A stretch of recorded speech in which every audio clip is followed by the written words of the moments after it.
Прийшли окупанти до нас в Україну, форма новенька, воєнні машини, та трохи поплавився їх інвентар. Байрактар, Байрактар. Російські танкісти сховались з кущі, щоб лаптем посьорбати довбані щі, та трохи у чах перегрівся навар. Байрактар,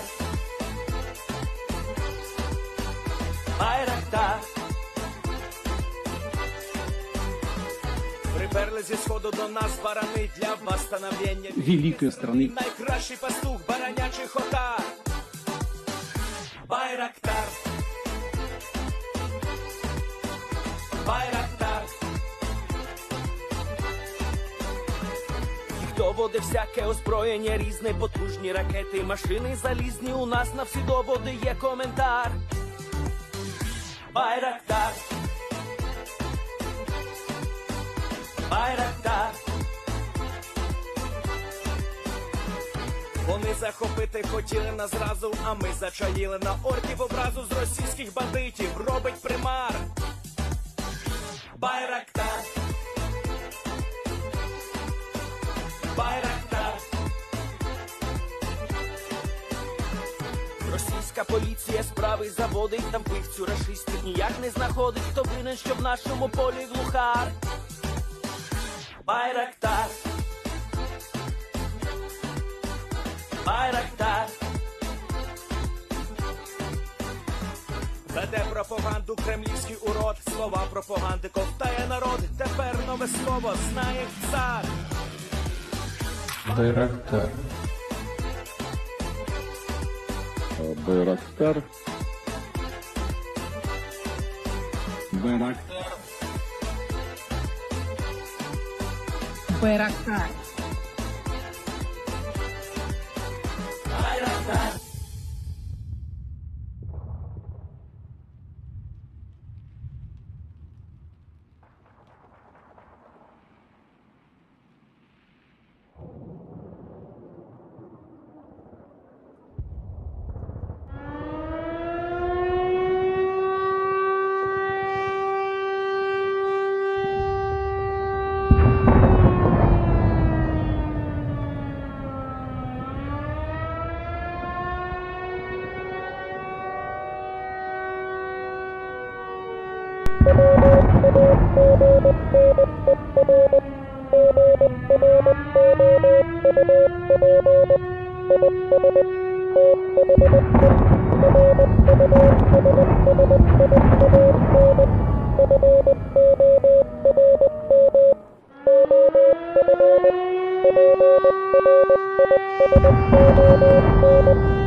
Yes. The Leaf Street Army sends its regards.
everyone. I'm the Enforcer, and I'm accompanied by Enforcer Matt. And good evening, folks. It's Enforcer Matt, and welcome back to day 311 of the news. And it's good to see you all once again. And of course, we're going to be reporting on the past 24 hours of the war in Ukraine here on day 311. And believe it or not, the Wagner unit cannot take Bakhmut. I don't know if this is a shock to some of y'all, and I believe it may, as they have been trying for about 3 months, and you would think that it would be completely unexpected that they were not able to take the town of Bakhmut, but apparently they haven't been able to, and they're now starting to provide us with the craziest excuse I've ever seen. It's the most insane one, Matthew. This is actually from a Russian Telegram channel, where they put out a little bit of information of their own, and this is the map that they put out. According to the Russians, the Wagner unit is the only unit in the Russian military trying to take the city of Bakhmut, and they're outnumbered 10-1. Is that what they're trying to sell to us at least? That's what they're now trying to sell. Is the reason why we're not seeing any successes here in the town is because the Ukrainians outnumber us 10-1. For every one of our guys, there's 10 of theirs. Wow, and yeah, that's really not believable at all, is it? No, it's not. And here's what they wrote under this map. The scale of the AFU grouping thrown to hold Bakhmut. In total, shock forces of PMC Wagner are opposed by various units composed of 27 brigades of the Armed Forces of Ukraine and Territorial Defenses, 5 separate battalions, Combined Detachment of Special Operations Forces, Nationalist Regiment Azov. As if the Wagner group isn't something similar. That's kind of funny. Anyways, due to heavy losses, units on the line of contact in the areas Klishkivka, Perodne, Opitne, eastern and southeastern area of Bakhmut are constantly rotated. The map clearly answers the question why progress in this direction is not as fast as some would like. Some would like. Like, this is just an option. You know, oh, it's fine. It can go on for 8 months to take this one small town. It's only optional. That's stupid. Enormous forces have been located to contain the musicians, quote unquote. That's what they put out on Russian Telegram today. The truth of the matter is that according to the information we've been able to get, the Ukrainians are actually the ones that are outnumbered in this area, and it's something along the lines of 2-1, which is a normal, I guess you could say, defensive battle as far as the numbers are concerned. Usually an attacking force wants to have a 3-1 advantage. So it does seem as though, based off of what we've been able to collect, the Ukrainians have reinforced this area somewhat. So the ratio isn't 1-3, it's more like 1-2. Or the Russians didn't put in enough manpower in the first place to have a 3-1 advantage, and they only ended up having a 2-1 advantage. Regardless, the Russians are now going to start lying. And not only that, I'm looking through some of these units here, and I'm very hard pressed. I have very rarely ever seen any of these division unit emblems pop up anywhere. I'm kind of questioning whether some of these really exist or not. Because, of course, I don't know every single brigade that's in the Ukrainian Armed Forces, but we do know of many of them, and I'm not seeing any of them being represented here. For example, where is the 93rd? We know that the 93rd's in Bakhmut and fighting in the area, yet they're not being shown on this map as being present. They're somewhere else, according to the Russians, but we have clear information to know that they're there. And that's what's leading me to think that not only is this way off in terms of the accuracy of it, but not only that, it's also untrue. They're not even accounting for the actual brigades and units that they're fighting against in this area. And so, of course, as usual, the Russians are just trying to come up with the usual skew of excuses to explain why they're doing so poorly. All in all, they just suck. And if we look at the frontline map over the past 24 hours, you can see how bad they really are doing coming into being. So here's the past 24 hours. This is the 29th. This is the 30th. Oh my god. Oh my god, Matthew. They've moved 30 yards down another tree line. They're kind of getting close to Klishkivka now. And remember, I have to show you all this. Let me go down to Bakhmut, and then let me find Klishkivka for y'all. So, this is the distance in between the railroad track and Klishkivka. Kind of a nice little walk. It will probably be like a 5-minute walk from the railroad track to Klishkivka. And over the past 24 hours, they were able to finally conquer just about 30 seconds of that walk. So I would have to say, it's not really doing that good for them. They're not doing anything as usual again, and it's showing how poorly they're doing because there's been absolutely no frontline movement in this area beyond that. Once again, the Ukrainians are holding them down on the chicken tender and not allowing them to move. Because of that, any offensives into the actual town of Bakhmut fail. Any offensives trying to go further up the highway and towards Krasnohora are failing. They cannot cross the fields because the Ukrainians are pinning them down there. Bakhmutske still holds. Soledar still holds. Everything's still holding. They're not making any ground anywhere. And it's not, and they do have a numbers advantage, and they also, as far as we've been able to tell, have an artillery advantage as well. They are able to pour down more artillery rounds per, I guess you could say, day in volume than the Ukrainians ever are, but due to the inaccuracy of them, they largely end up being ineffective. But still, in every regard, the Russians outnumber the Ukrainians in everything. They're still not winning because none of it's being utilized right. It's not this stupid lie that the Russians are now going to start trying to spin that they're outnumbered 10-1.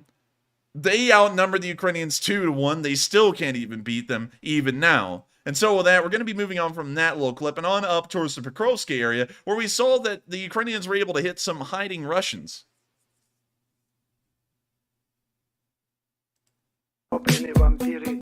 Now I gotta mute that, although that did sound like a whole entire nice beat. So we can see the drone here looking around. We can see a Russian right there. You see him, look, he's crawling around. A bad mistake. The drone now sees him. It's dropping the bomblet. And it landed right behind him. Oh. You didn't get the hint? Undefeated. He continues to crawl almost right back into the crater. So they're now going to drop another one. This one was a little bit closer. And it appears that he will be taking a nap. What, did he not hear it the first time or something? No, I think he heard it. I just think he was determined that he was just going to keep backing up. Dude, he put that thing in reverse and he was going, beep, beep, beep. And then when it blew up, I've already put this thing in reverse, beep. And he just kept on going. I don't understand. Anyways, we're going to be moving further back down and into the area of Bakhmut, where we can see some of the reasons why the Ukrainians are doing so well, countering the Russians, although the Russians outnumbered them 2-1, and the reason why the Russians are taking so many casualties and gaining such little ground, that they're now having to insist that they're being outnumbered 10-1. And it's mostly because of the Ukrainians' very intelligent and very efficient use of their drone forces. And so here's a video of one of these drone units operating in Bakhmut and helping to support these frontline forces. Holy moly! Oh my goodness. We'll get to that in a minute, but thank you so much, Terrence. So here's this video on the drone operations in the area, making sure to help the defending units to do their best at their job, to relocate into proper positions, to make their fire as effective as possible. Reconnaissance is really the key as to why the Ukrainians are doing so well in this war, and this is a perfect example of it. And so with that, here's the video.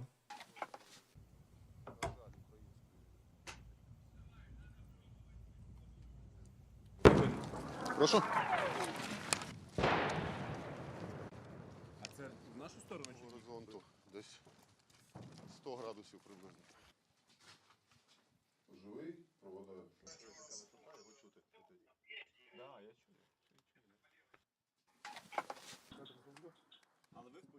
One of his pilots has spotted Russian infantry on the move. I don't know why when they put that down, Matthew, I thought of one of those video games where they're like, enemy at 3 o'clock, huh? Like, it's almost read off like a video game line for some reason. I don't know. That's kind of weird. Anyway. I guess so. But you see the Russians here among the refuse of destroyed trees. And it looks like they're actually firing some RPGs at them. He's got that pointer stick about. Oh, yeah, it's the freaking car antenna. Again, it's that guy. We found him. He's actually a part of the Magyar unit. Ну що, пора працювати. Перший постріл. Баф. І зразу шедеврально. He's still doing it. It's Wait a totally... minute. That translates to bang? Puff. I think it's actually puff. I think it is puff. But maybe they're just making it easier for English people to understand that it's bang. Maybe there's some kind of cultural reason why he's saying puff instead of bang. Because I don't think there's a Ukrainian word. Well, hang on. Let's just type that in. Ukrainian word for bang. Chupchik. Yep, that's definitely not bang. That's puff. So they, for some reason, translated puff to bang. і зразу шедевральний. Головна кількість особового складу, що стоїть напроти Бахмуту, це приватна армія Вагнер. Їх послідовні однотипні дії дозволяють нам методично виявляючи їх знищувати. Єдина перевага, що їх насправді багато. За 5 кілометрів від окопів. сидимо. Вон, йде. Ось він. Вон, бачиш, два їх. Два, да, бачу. Ух ти, їбать.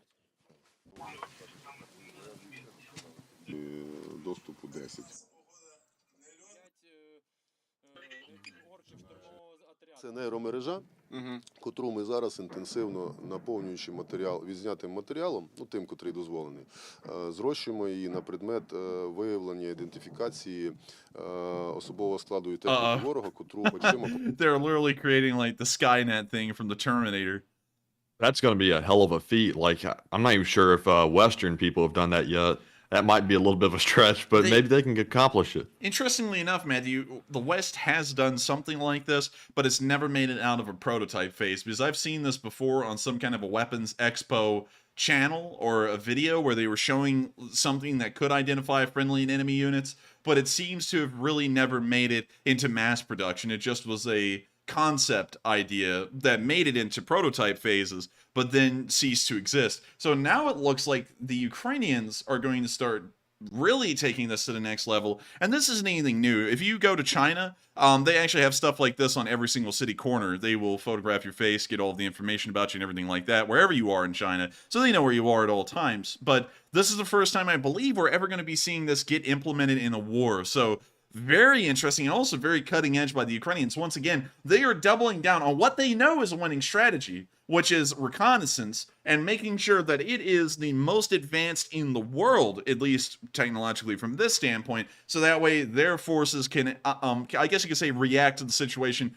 even better than their adversaries can. So a very smart move on their end. Побачити неможливо. Щоб вона могла розпізнати там каску по формі, незалежно, що вона зелена і в зеленці, там силует кулемета.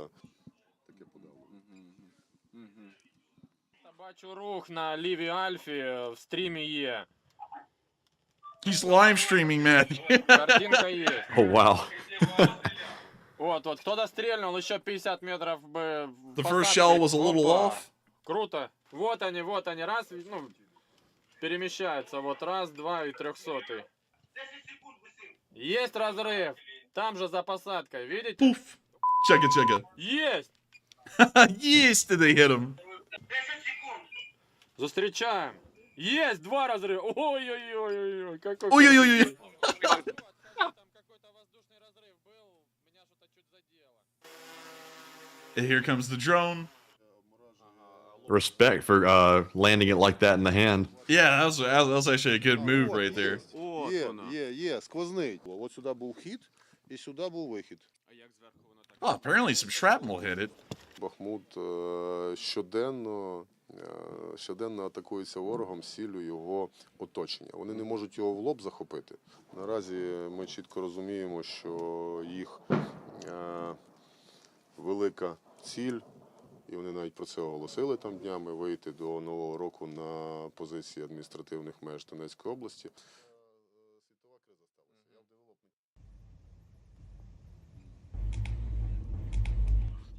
The Institute of War says the Russian forces around the town are exhausted. Let's ponder that, everyone, for a minute. Are they exhausted? Let's see. They've been fighting for about 3 months without a stop. There's really been no replacements. They haven't really been doing many rotations. A lot of people are getting killed. I don't know. I don't think that equates to exhaustion. I think that equates more so to the opposite of exhaustion, which is non-existence. Because I don't really think there's a lot of soldiers that are getting a chance to be exhausted. They just end up laying on, and taking a nap, I guess you could say. They really rested off really quickly. Цей бік. Of course, courtesy to Radio Free Europe for providing us with that footage. And once again, pretty interesting to see.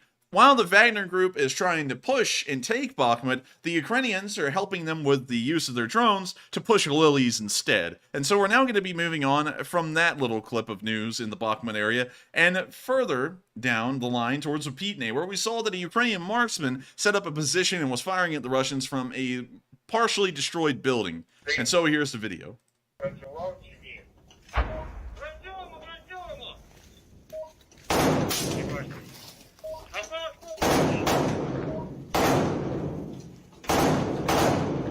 And he's lining up a shot, fired a second one. A third one. That is a nice gun.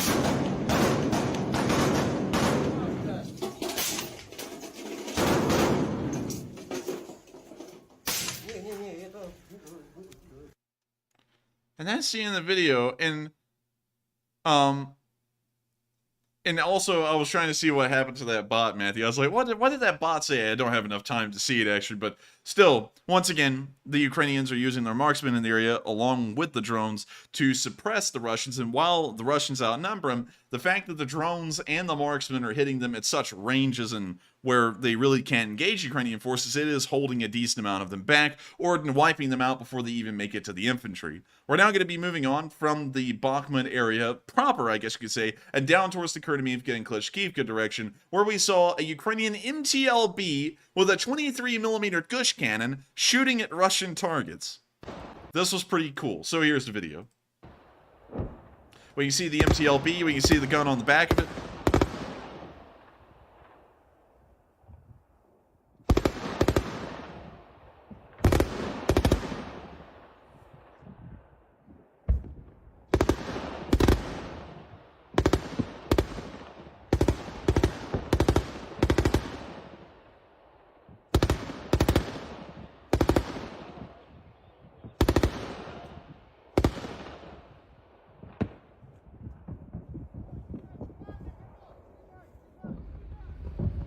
And off they go. A drive-by shooting.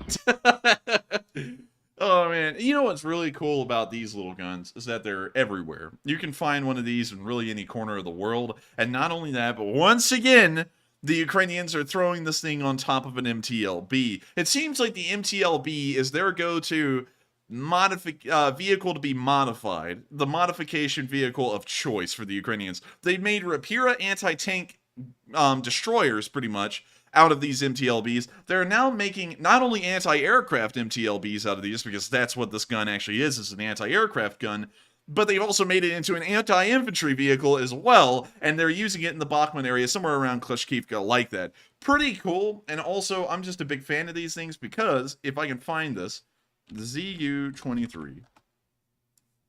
Here we go. You can put these anywhere. Look at that. Looks nice. I like the little tires off the side of it, like little like protectors.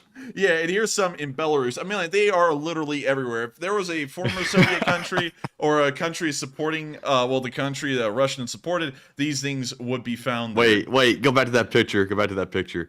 Do you know those cars that have like the tires and wheels are like really like stanced outward from the car? A ricer? Yeah, I guess you could say that. That's kind of, it looks like they're sitting on a ricer or something, like shooting the gun or something. It looks like they're sitting on the ground. They're going to start playing drift music. Dun, dun, dun, dun, dun, dun, dun, dun. I like it though. It's real stylish. It is stylish. It really has a shebang. And if you ever wanted to impress your family, this thing even comes with igloos that you can mount onto it that even give it the extra little punch that it needs sometimes to get the job done. But let me see if I can find y'all some other pictures here, because, well, actually, let me find y'all the list of operators, because we just found it. So let me name off everyone in the world who uses these. Afghanistan, Albania, Algeria, Angola, Armenia, Azerbaijan, Belarus, Bosnia, Bulgaria, Burundi, Cambodia, Cape Verde, Chad, China, Cuba, Djibouti, Ecuador, Egypt, Eritrea, Estonia, Ethiopia, Finland, Gabon, Ghana, Greece, Georgia, South Ossetia, small note, that's not a real country, Ghana, Guinea-Bissau, I can't do the song anymore because it just doesn't work beyond this point, India, Indonesia, Iran, Iraq, Kurdistan, which is a region in Iraq that is kind of like a semi-autonomous region anyways, Israel, kind of interesting, But they were captured. Ivory Coast, which has a flag that looks a lot like Ireland, so if you ever got that mistaken, I wouldn't blame you for it. North Korea, Laos, Latvia, Lebanon, Libya, Mauritania, Morocco, Moldova, Transnistria, Mali. That's not really a real country. Transnistria is not a real country. Mongolia, Mozambique, Myanmar, or Burma, Namibia, Nicaragua, Nigeria, also the Boko Haram, which is kind of like the ISIS of Nigeria, Oman, Peru, Poland, Russia, of course, Swahili Arab Democratic Republic. Oh, the Western Sahara. All right. Somalia, Puntland, and then Somaliland, which is both parts of Somalia. South Africa, South Sudan, Sri Lanka, Syria, Tanzania, Uganda, Ukraine, the United States, Venezuela, Vietnam, Yemen, and Zimbabwe. And then you can see a couple of former operators down here. Anyways, the whole point of me listing off this is to show you that this thing is everywhere. And it's fairly decent. It's not the greatest thing in the world, but holy moly. Thank you, Aver. It's not the greatest thing in the world, but it is something that will get the job done at least a little bit. And so everyone in the world has dabbled in these little things. And we can see the Ukrainians doing that once again in the Kherson area.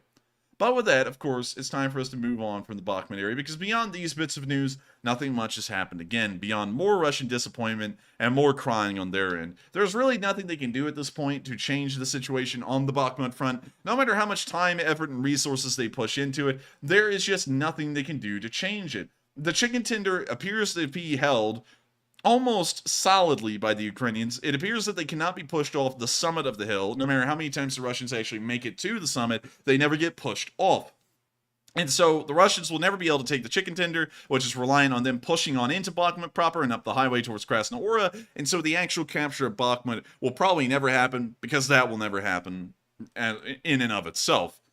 And so with that, I hope that addresses the Bakhmut front as best we can, and we're moving on now into the next bit of news, on up into the middle of Ukraine, in Kremenchuk, where we saw today that another ballistic missile was shot down.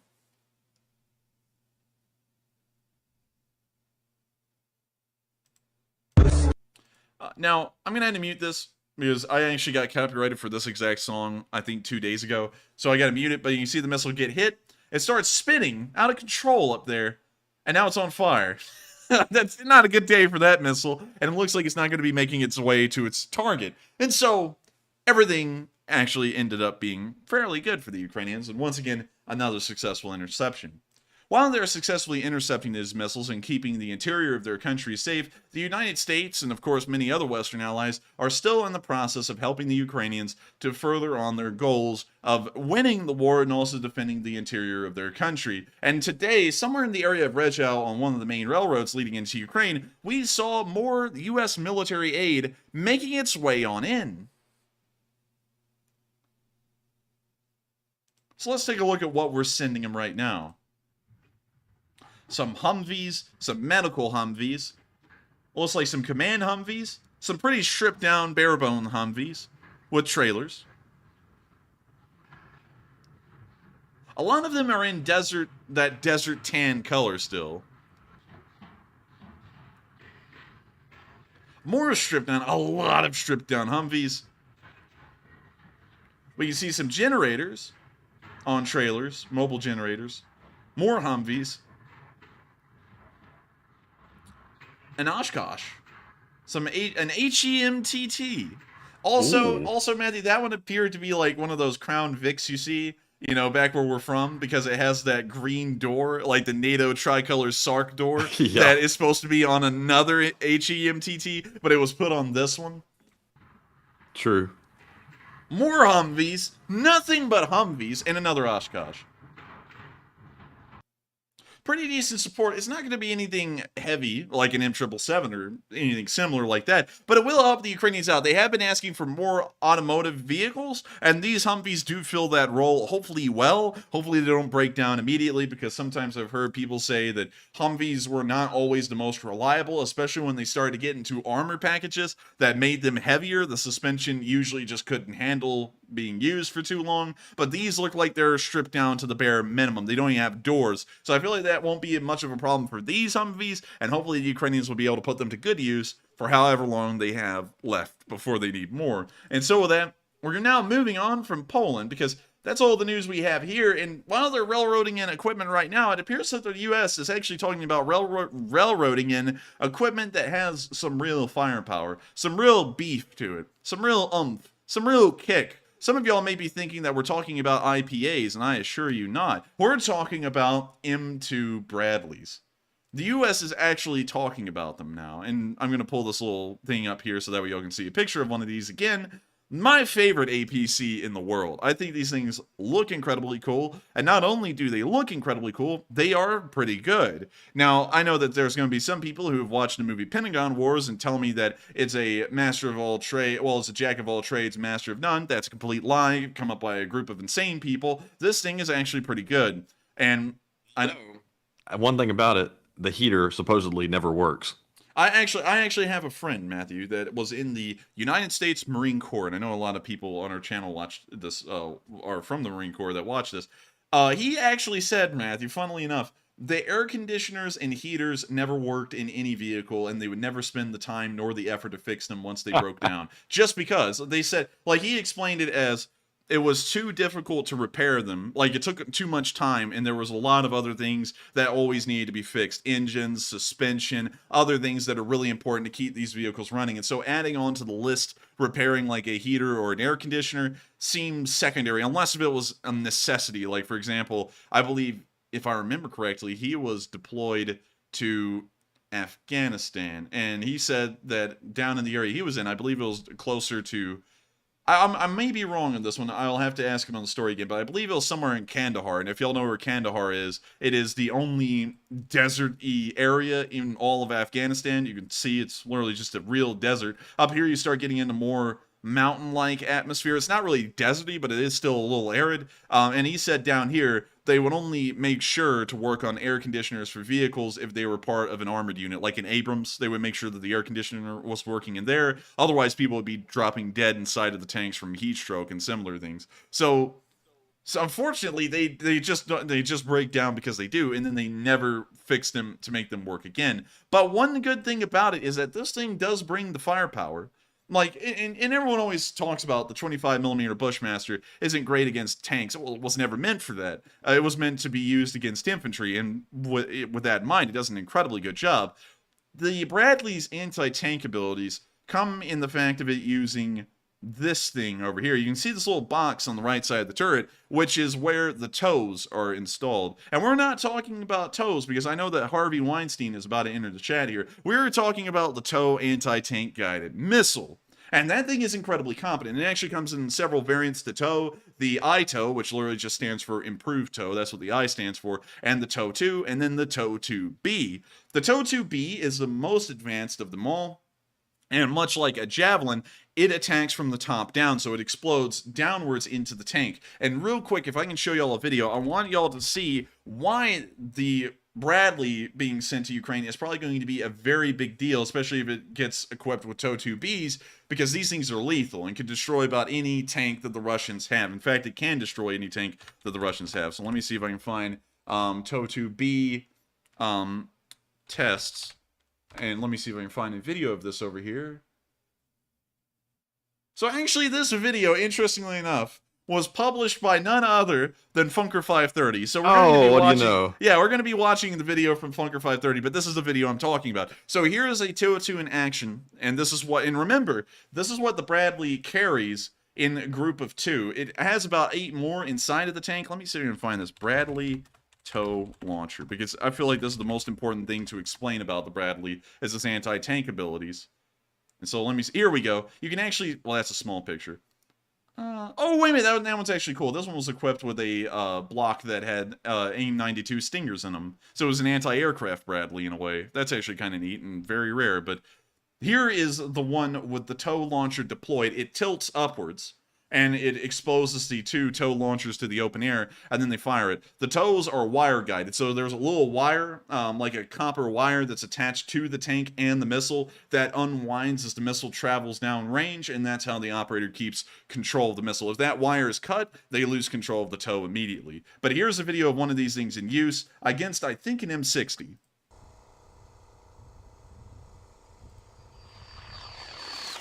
There it goes. Oh man, it's like, hey, Fred, what kind of new RC plane do you have? Oh, just a little thing. Oh, the noise it makes it. And there it goes towards the T-72. You see it right there. And that's what it does to one. Oh my god. Hey, turret toss. Turret toss. It wasn't that high, but man, it was in the air for a minute. Oh, you can see it right here, incredibly low. Let me put this down on a quarter speed, and y'all can see what I'm talking about with the top-down explosion, the top-down warhead that the TOW-2B uses. So here it comes. You can see it right there. It goes right over the tank. And right there, you can actually see that the explosive force, while it exploded outwards in every direction, a lot of it went downwards directly into the tank.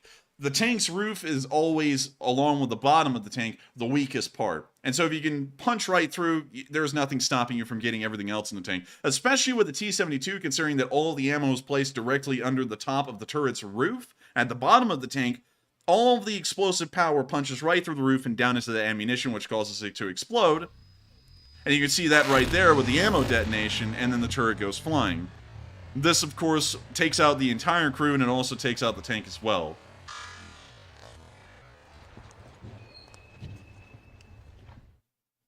We can see it here in slow motion, so you can get a pretty good idea of how this actually works.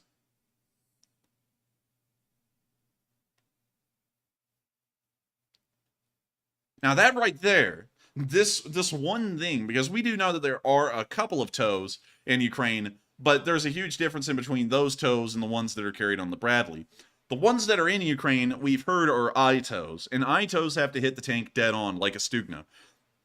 That doesn't really work all too well, because from what we know, the I-TOW, while it's okay, it doesn't really have the penetrating abilities of the TOW-2B due to its top-down I guess you could say hit abilities, so it doesn't really do that well. Also, the other thing about the current TOW launchers is that they're not carried, and I'll show you a picture of what this setup looks like. Here's one that was set up in Afghanistan. I believe this is pretty close to Cop Keating up there in the northern area, if I remember where this picture was from correctly, but you can see that it has a massive tripod, and from what I've been able to collect, the tripod's rather heavy. The ammunition for the TOWs are also incredibly heavy as well, and then the rest of the launcher and the sight system, which you can see attached over here, is incredibly heavy as well. The entire thing is very cumbersome, very hard to move around, and for that reason, it cannot be used to the best of its abilities. It's more of a stationary, a static defense, more so than anything mobile. And that's what the Bradley changes. Not only does it change the warhead that this TOW is using, but it also makes it a lot more mobile and adds it onto a platform that's also very capable. That's a nice picture, by the way. It's caught it in flight. Yeah, I mean, like, that is a cool picture. That TOW is going to pick up the metallic, like, the metallics in the camera and explode right above the cameraman. Man, that'd be a sharp turn. I mean, that would be a sharp turn. But this thing is impressive all the way. Not only that, there's a million other things to talk about with the Bradley. One is that not only is it a heavy-hitting recon vehicle, or a light tank, I guess you could call it, it's also an armored personnel carrier. It's a 2-in-1 package. It already serves almost as a light tank in that role. It also serves as an armored personnel carrier. It can carry, I believe, around 6 guys in the back. And once again, I'm saying this off the top of my head, so I'm not entirely sure if it's 6. I think it may be 4 or 6. I'm not really sure. But it can carry 6 guys in the back. So if they got a decent amount of these things, and we could see that Ukrainian infantry units start to get closer to being a armored, like an armored unit than a mechanized unit, a mechanized infantry unit. So it's going to be very interesting to see, and I hope that these things do get delivered with the TOW-2Bs, because if they do, we are going to be seeing some real game-changing results in Ukraine, especially with the introduction of these things. And that is why... Enforcer, I got to interrupt you for a second. I just saw Florian say a pretty interesting comment. He said, not to be confused with the Russian TOW, which comes in 3 variants. The frostbitten, amputated, or blown off. Oh, oh my God, that's actually a pretty good one. Dang, that's actually dark too. But honestly, that's a very true statement though. That would caught the Enforcer off guard big time. Yeah, it caught me totally off guard, because I thought you were about to start talking about Concours, and I was going to start talking about the Concours system and why it's okay, but it has a lot of setbacks. And then you started talking about real TOWs, and I was like, oh crap. I was like, wait a minute, this is not what I was ready for. Anyways, a very impressive system, and I would honestly say, I would be more in anticipation for these than an Abrams. And while the Abrams has a lot of armor and a great 120mm Rheinmetall gun, there are a million countries out there from the West that can give tanks of equal quality and ability to the Abrams, like the Leopards from Germany or the Leopards from Poland. The Polish also have Leopards and Abrams as well. And the British have, well, the Challengers, although I don't think they'll be sending any of those because they're in such small number. But this thing is, I think it'll be better used in Ukraine, especially considering that we don't see the Ukrainians using a lot of armor, but a lot more of lighter vehicles that would be more towards this direction. I'm really looking forward to this thing being sent, and we will try and keep up to date on the news of this thing as best as we can, and as soon as it gets there, we'll be reporting on it. With that, we're now moving on from the United States. The United States is always the candy man. I wonder, Matthew, if the world looks at the United States in terms of its arsenal as the candy man, because no one really has the kind of stuff that we have to give. The whole smorgasbord. Oh, they definitely do. Everybody looks at the United States like the world's arsenal. They're like, could you please spare a toe? And we're like, oh, okay, here, have a toe. But only 5 times. Here's your first patch. But still, I like it, and it's good to know that we are providing a decent amount of weapons, and that we're still talking about new ones being sent over as we speak. We're now going to be moving on into Ukraine again, and on into our location unknowns. And I'm going to start us off with a nice little clip of a Gepard in action. We actually got a video of a Gepard from the inside. This was marked as potentially sensitive, and I don't understand because it didn't show anything but the Gepard's radar and the targeting computer. So, it's kind of weird that it was marked that, but anyways, here's the video. When you see the Gepard's radar right there. Now, I would love to tell y'all what this actually means and what this radar is representing. I really have no idea. I know that's picking up air targets, but it's kind of weird. There's a lot of them around that Gepard. It looks like the whole sky is filled with them. Looks a little ancient. Oh, it is a little ancient. It is an AA system from the 70s. We can see them inputting the distance.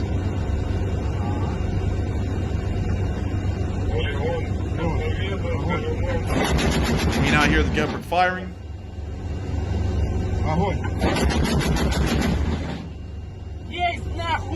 And they got it. Also, also, one thing, Matthew, is it just me? I know that you didn't work. I don't think you ever worked, Matthew, at a restaurant before. But this looks a lot like the display on one of those deep fryers. Oh yeah, I've seen those before. It does actually. Yeah, it does. It's like you're about to start hearing that little sound. Like you have to get out. Yeah, like the McDonald's beeps, the yes. horrific beeps. Oh Lord! But it's very interesting to see the inside of the system because it's done so well, and we've seen the actual footage of these Gepards shooting down all kinds of stuff: cruise missiles, Shaheds, anything and everything the Gepard's been able to shoot down. And then you see the inside of this thing, and you're like, wow, that's actually not that advanced looking compared to other things we've seen, yet it's doing so well. So fairly interesting, and I was actually very shocked to see what the inside of this thing looks like. And also, according to the system here, they need to get those fries out right now. They are good. And so with that, we're moving on to the next bit of Location Unknown news. A very interesting bit, because we saw a Ukrainian improvised vehicle driving down a road at a very high speed. A speed that's so fast, I couldn't really believe it. And I don't believe it still. But we'll get into that here right now. But before we do, Matthew's thrown up a really good poll. And I want to cover that first, because this, of course, can wait. The polls are eternal. And so with that, what do we got, Matthew? So we have 2 polls to start off our first question segment. And the first one said, do you think the Wagner group is the only military force actively trying to take Bakhmut? It looks like 56% said no, probably not. 27% said yes, probably so. And 17% said I have no idea, unsure. So on this one, I've got to say, it sounds like the Russians are simply trying to say that to save face and pretend like they don't have their own forces fighting there in Bakhmut to take it. I seriously doubt that the mercenary group is the only ones they're fighting. But Enforcer, what say you? I would say I highly doubt it. I highly doubt that statement. The idea that they're pushing this town and this has been a major battle with high losses for 3 months and the Wagner group has been the only one involved seems to be nonsensical, because with the amount of losses they've taken, the Wagner group should have ceased to exist about a month and a half ago, yet it's still around, which is giving us the idea that there's got to be a lot more units there fighting in that area. And from what we initially knew, it was somewhere around 8 BTGs to 12. That's a that's still our estimate. So there's got to be more than just a Wagner unit, because obviously they're not all 8 to 12 BTGs that are fighting in the Bakhmut area right now. And so I hope I addressed that poll fairly well, and we are on to the next one. All right, and the next poll says, do you think the Ukrainian neural net app will ever see practical battlefield application? It looks like 53% said yes, eventually in the near future, 28% said unsure, 14% said not likely but maybe possible, and 4% said no, it is next to impossible. Now, I did a little looking because I got slightly educated by some in the chat about the app. And it looks like they've been saying this for a few years, actually. They've been working on this neural net app that detects people, and it's been recently kind of adapted, or they're trying to shift their research to using it in a battlefield setting. My only thing is, what camera or what imaging system are they going to use to try to detect people? Is it going to be the drone footage or what? I'm not really sure. That's actually a really good question. But one thing I will say, Matthew, is that we have seen the footage of this thing in use before. Remember, we got the camera view of someone looking through it, and there was an augmented reality deal where it would show friendly units in blue, enemy units in red. And it appeared to be some form of that system, and it looked like it was working, at least in that test at that moment. But at the Maybe so, but I got to say, like you referenced, like China's surveillance systems, they're all CCTV cameras that are mounted on fixed poles. But Ukraine has a problem is you can't do that in a battlefield, so you have to either use GoPros with a live feed or something, because I'm assuming they want the information in real time. They don't want to go back and watch a video and then do it after the fact, or that'd be useless. That is true, and I think that that's probably what they're trying to tackle right now is the live feed. I guess you could say point in that, but also at the same time, I have to argue for this system, because something like this does exist, and I'm trying to think of the name for it. It's in the Air Force. I'm trying to think. It's pretty much around the world. It's where aircraft kind of communicate to each other, where enemy air targets are, and such things as that. I know the live chat's about to help me out with this, and that's why I'm kind of sitting here and mulling around for a second, because I know I'm about to get an answer as to what the actual name of that is, and we're waiting. And we're waiting. Transponder. So I don't think it's a transponder. It's something else. And what was the question again? It's the system that aircraft use from one to the other to lay out where enemy aircraft are. The data link.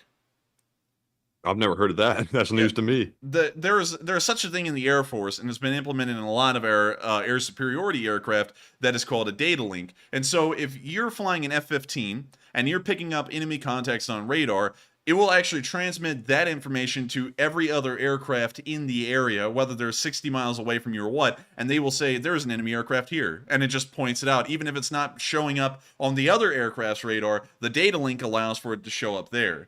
And so there is something similar to that already in use with the Air Force, and it's just a matter of making one that's a lot more sophisticated, that can pick up objects on the ground and identify whether they're friend or foe. So I do believe in the system. I believe in time it will come around, because people back in the day thought that you would never see drones actually become a viable part of the battlefield. It was a piece of science fiction. You can even go back to something as recent as Call of Duty Advanced Warfare, and we thought the use of drones on the battlefield in that game was 50 years in the future. And now we're seeing it just 10 years later. And so I know that it's possible. It's guaranteed. We're starting to surpass technologically our expectations by leaps and bounds, and reaching them far quicker than we ever thought. And so I think that this thing will probably be implemented by the end of the war, at least. I think we'll start to see this thing in use. And then a lot of militaries around the world, like they're starting to change their doctrine to include drones heavily. We'll also see them trying to include this form of data link heavily as well, from soldier to soldier. Interesting. I've got to say on this one, just because obviously I'm no expert in it, but from what I've seen, it is very, very complex to pull something like this off. I'm going to have to say not likely, but maybe possible. If they do develop it, it's probably going to be by the time the war is over, if I'm being perfectly honest. But definitely keep working on it. Maybe they'll have a sudden breakthrough, and if they can get that working, that would be tremendously helpful, and that would give them an edge to probably even win the war faster. Oh yeah, it would, and it would give them an edge to sell that software and technology to other militaries around the world. I'm sure the United States would definitely be one to buy some iteration of the software and then try and develop it further, because the United States with a $700 billion annual budget will definitely be on top of something like that and trying to implement it across the board within years. True. And so with that, I hope I answered that poll fairly well as well. And we are now on to the next one. Do we have another one? So that was our last one for now. We only had 2 during the first segment, but we're moving on to our Super Chat questions, and we have a few. Up first, we have a $311 donation from Holy Terrence moly. Custer. Very generous, Terrence, and thank you so much for that. He says, I've been around since the second or third week, have donated several times to the fundraisers, but can now afford to send some your guys' way. Well worth $1 a day. And I just noticed that it's day 311. Yeah, I and was wondering why it was a $311 super chat. I was like, well, that's a very interesting number. $1 a day. Man, Yes, how about that? That's wild to think that we've been running that long, actually. Like, now that he's put into super chat, I'm like, what the hell? I'm like, we've been doing that for this long? We're only 50 days away from the end of the first year of the war, actually. That is crazy. And also, he had a question, by the way. He said, how long before the West sends more Patriots with all the ongoing drone attacks? Excellent question. I think we're sending the first one to see if it can be proved. And if it's proved, and I guess you could say it gets its ascension, I would call it an ascension in a way, and they see that it's actually a viable system that is usable in Ukraine, I think at best the Ukrainians could expect to get a second battery. I don't think they're going to have anything like 3 or 4 or 5 batteries. I think they're only going to have about 2 of them at the most, maybe 3 if we're really stretching it, because a single battery of a Patriot defense system is 1, incredibly expensive, and 2, pretty difficult to maintain even if you're in peacetime conditions. And so I would say probably just 2. And considering that one of them's already being sent, that only gives room for another battery or a second one to be sent later. But I don't see the possibility of them having countless batteries all over Ukraine. It'll probably just be 3. And anyways, with just 3 alone, you could create a shield to protect pretty much all of Western Ukraine from any kind of cruise, rocket, or ballistic missile attacks completely. And so with that, I hope that answers that question fairly well, Terrence. And also, I thank you so much for the support. I thought, because I know we have seen your name before on Sunday Fundraisers, I thought that was the first time you supported this channel, and I think it is. You did say that in the super chat as well, so I think I'm pretty accurate on this statement. Correct me if I'm wrong, but I do thank you so much for the support. And that's also crazy. $1 a day. Like, that's actually a massive super chat, but when you put it that way, it's like, wow, that's insane. For $1 a day, you too can watch the Enforcer channel. And now I'm going to have a whole bunch of people freaking out. I'm not paying for a subscription. And you're not. We're never doing that. But still, thank you so much once again for the support, Terrence. I hope we addressed that comment fairly well. And thank you so much for helping this channel to keep on running. Your support helps us to support the water pipe fund. Well, wait a minute. Hang on real quick. Actually, let me correct that.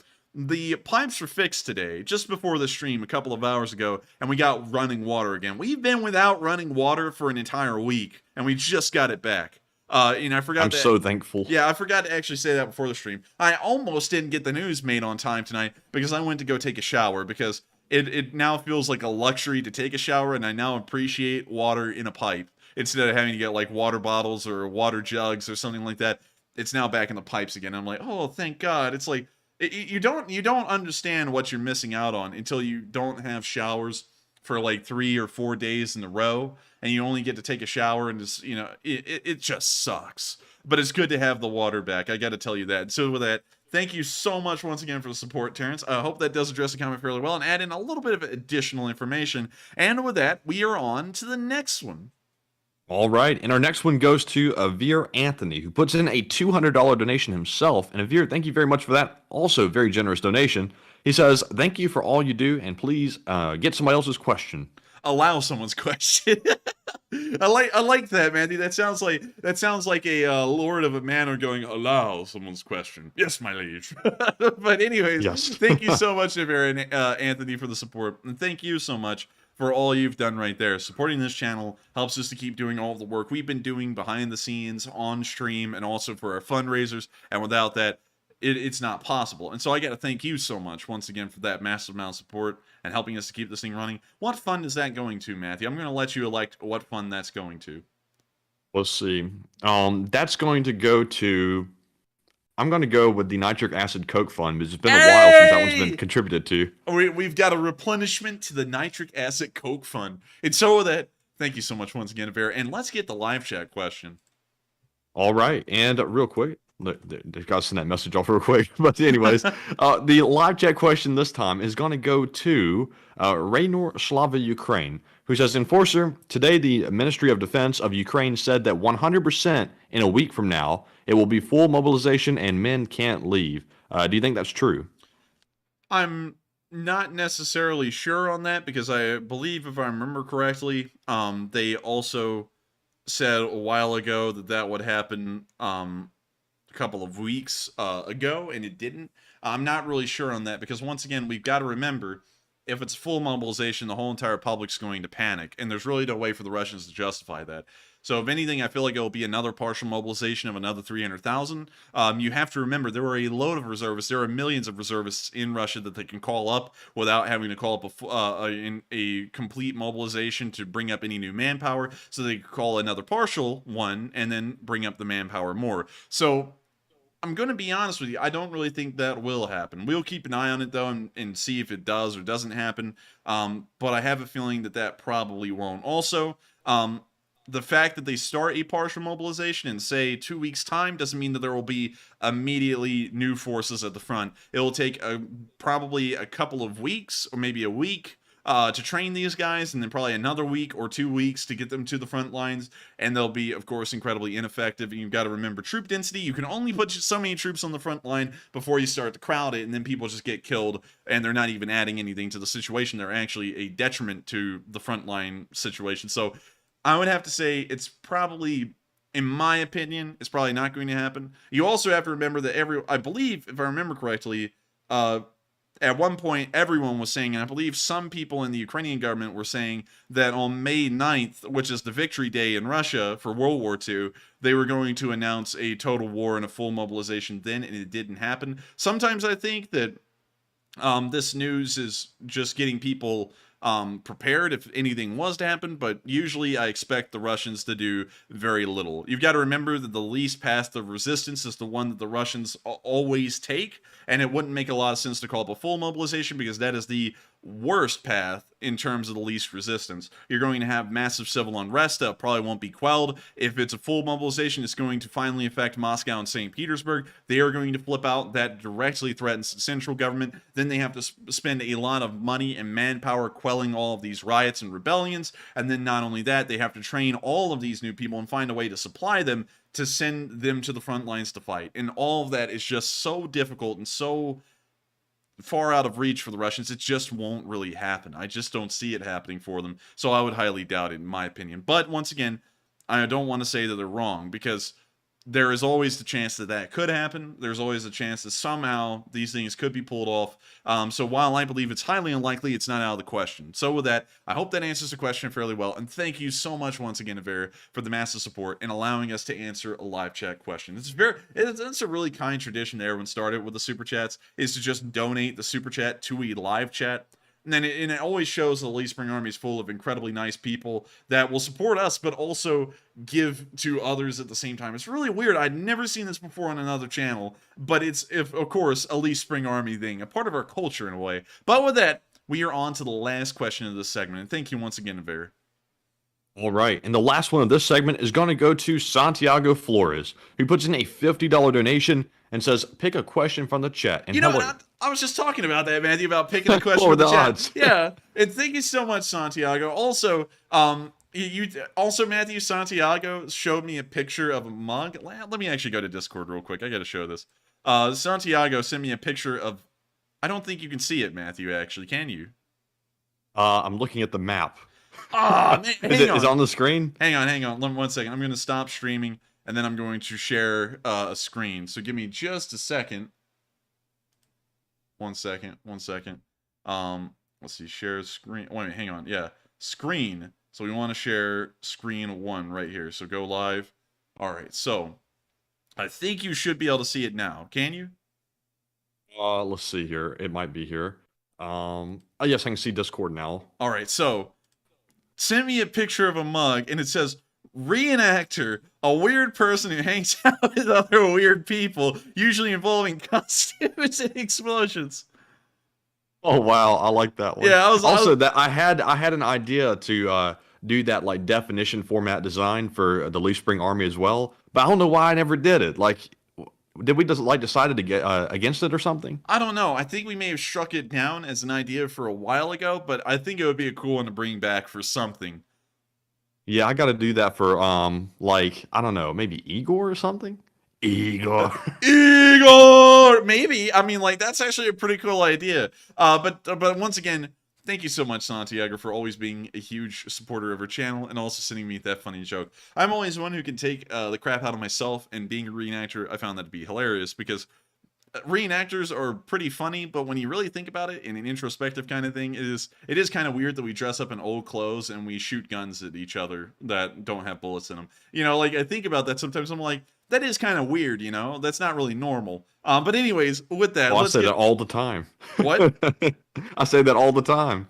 Yeah, you know, and you know what's interesting, though? I guess Alec Baldwin doesn't fall into that group because he didn't really fire a blank, you see. But anyways, with that, we are on to the live chat.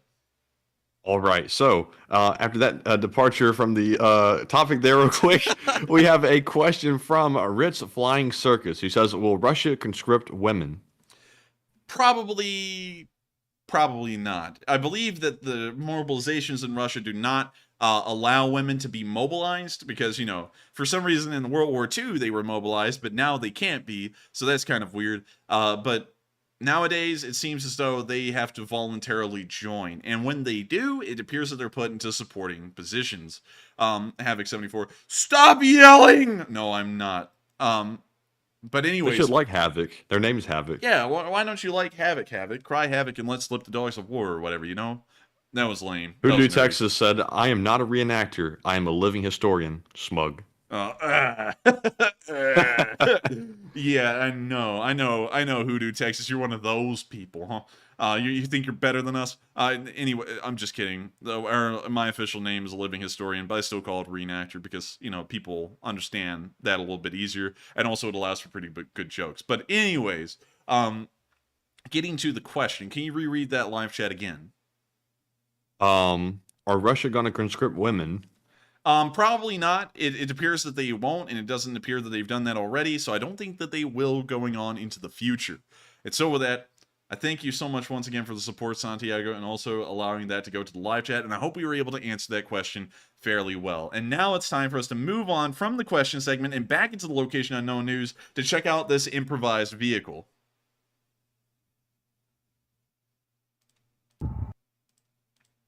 Matthew will like this. As a car person, he will appreciate it.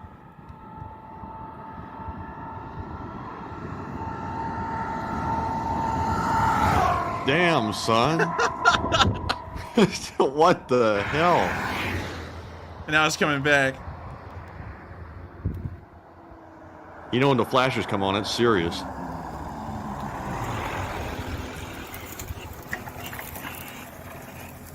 Man, what in the world is that? Oh, I got pictures of it to show in a second.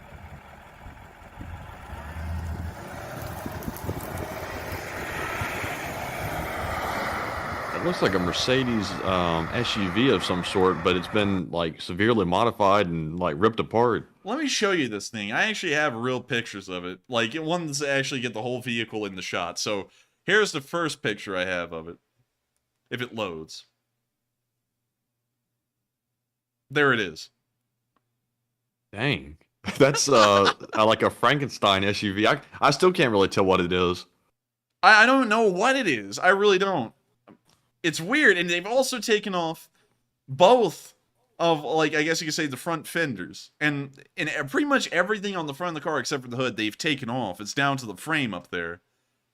And what's the purpose of the vehicle? It looks like they were trying to make it lightweight for speed. It looks like they're putting a Stugna on top of it, so maybe some kind of a light tank?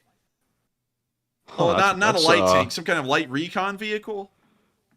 I'm sure there's genius behind it, but I got to see it in action, like actually shooting with the thing. Now that would be really cool if they could do like a drive-by shooting style type deal with that. That would be cool. Like I the don't think fastest drive-by shooting ever. I don't think that would work because they would be going so fast that once they fired the missile, they would just outspeed the missile. You know, they would just drive past it in flight. I think they would make it to the tank before the missile did, going that fast, but it is a really cool little vehicle. I don't really know what its purpose is, but it goes fast as hell, and it also carries a Stugna, so kind of interesting. Also, the only armor I can see on this vehicle is the windows, because it appears that they added some kind of a window thing on the front of it, and also some armor plates in front of the engine. Holy moly! Oh, Thank you, Mark. We'll get to that at the end of the stream, but thank you once again.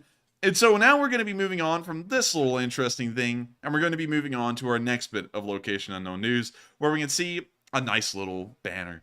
Celebration today. The 2000th Russian artillery piece was destroyed today. Amazing grace. But 2,000 of them. Of course, we've already seen the 2,000 tank destroyed, the 2,000th armored personnel carrier destroyed, but artillery is always a little bit harder to hit.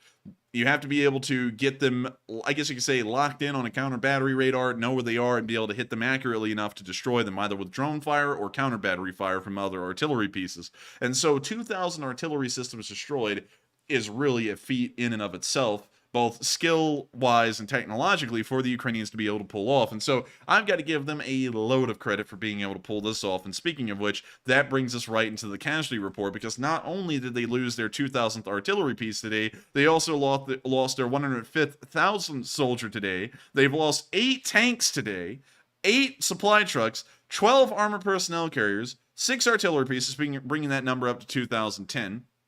That was a nice year in my life. I was 8 years old at that point. 23 drones and 58 cruise missiles, and also another Bobcat skid steer. another one. Another one, Matthew. Another one. Oh, wow. In the words of the early 21st century philosopher DJ Khaled, another one. But still, I wonder how they're hitting them, because it's like they're not driving Bobcats around the battlefield, I'm assuming. You know, I wonder. Let me pull that up. One second, y'all. I gotta pull this up on the second screen. Let me see if I can find it. See if I can find it. Bobcat. And may or may not be a Bobcat. I don't think Bobcats are in Ukraine, like the actual brand. Nah. Let's see here. It's possible. I will show you this, Matthew. It is a ex-military Bobcat. Let me skip forward a little bit so that way you can see it. It was used by the U.S. Army. I like the green. Bobcats are so fun. I remember driving one when I was a kid, like out on the like land we had. Yes. The land we Like I had. actually got to like, I don't know how old I was. I think I was like what, 10 when I drove that thing. I think you were. I think so. It was really fun though. But yeah, there could be Bobcat skid steers out there. I don't think the Russians will have them, but still, another one bites the dust. And also, once again, everything else involved, they've had a pretty high day in losses. And that, of course, requires celebration. Today's been a pretty good day for the Ukrainians. And so, strike up the band. We've got a frontline type beat. Matthew knows what I'm talking about. So here's the video. Line type beat.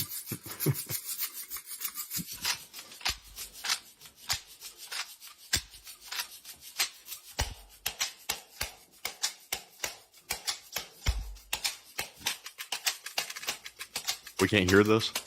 Wait, you can't hear it? No, I can't hear it. You can't hear it? Dude, this is a sick beat. How can you not? I Let me can't hang hear on. nothing. Hang on, let me switch it back to where I'm just showing the one thing. So 1 second. Share the screen. I think I'm wanting to show this one, yeah. So I think you should be able to hear it on this one instead. So let me back it up because you've got to hear this, Matthew. Can you hear it now? Oh yeah, I can hear it. All right. Percussion section getting gritty.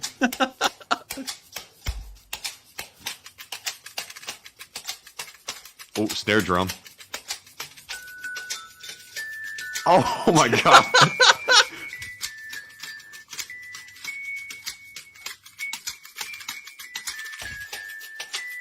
Kind of like that Arabic style beat though. No.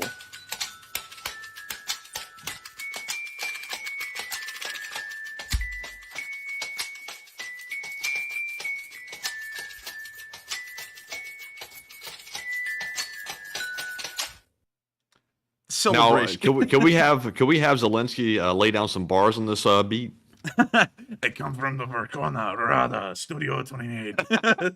Man, I honestly that was actually really smart of them to do with all just what they have at hand to make a song. Where did they get the xylophone from, though? I don't know. Like, that was out on the battlefield. The tactical xylophone. When you have to ask the Russians to surrender, but they're tone deaf. You just play that And he knows how outside. to play it pretty good. Yeah, he's like the Pied Piper, Matthew. Whenever there's like Russians that are holed up in a building and they won't come out, they're like, Vadim, bring the xylophone. And then they just come dancing out the front door. But still, I mean, like, that was really impressive on their end. And I would have to say, these guys, they need to make a band after the war with the guns. I mean, like, not with real instruments, but with just the guns and come up with different songs. Now the debate is the AK-47 a weapon, gun, a firearm, or a musical instrument? No, Patrick. AKs are not an instrument. Anyways. I mean, it's an instrument of war. No, Patrick. AKs are not an instrument of war. It's a weapon. I'm just kidding. Dude, no one take that like we're taking the piss out of y'all. We're just kidding around. They're Anyway. about to go bonkers. What? They're about to go bonkers. I feel Yeah. it. It's coming. You stirred up the hornet's nest. Everyone is about to go, it's a gun weapon. You know, like they're going to be choking to death down there, killing each. I'm sorry, everyone. We're starting a civil war here in the Leesburg. Anyways, we're moving on from the location unknowns, and we're going to be moving on into the northeastern area. We've actually gotten a decent amount of news here, and we usually don't. And so starting up in the area of Nizhnya Divanka, we saw that the Ukrainians were shooting some RPGs at Russian positions today.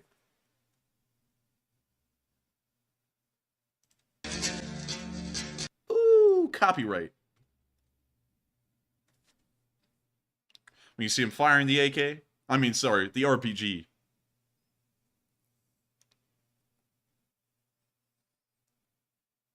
When you see him firing it again and again and again. He's having too much fun with his RPG.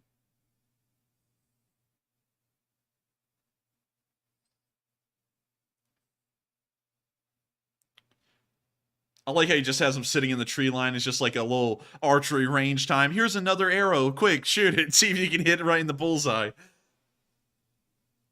And also that thing you'd be smoking.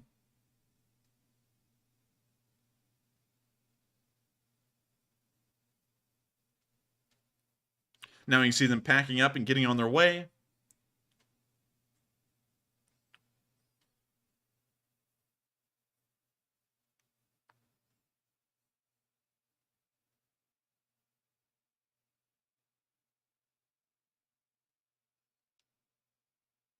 And that's the end of the video, but once again, a pretty interesting look at these Ukrainians firing off their RPGs in the area, the Russians, and using them as somewhat very small indirect artillery. We're now going to be moving down a little bit further on the line, where we saw the liberation of a village called Novolosivske, which is in the Luhansk region. We do not know if that was recent, and we will reference the map here to see if it is.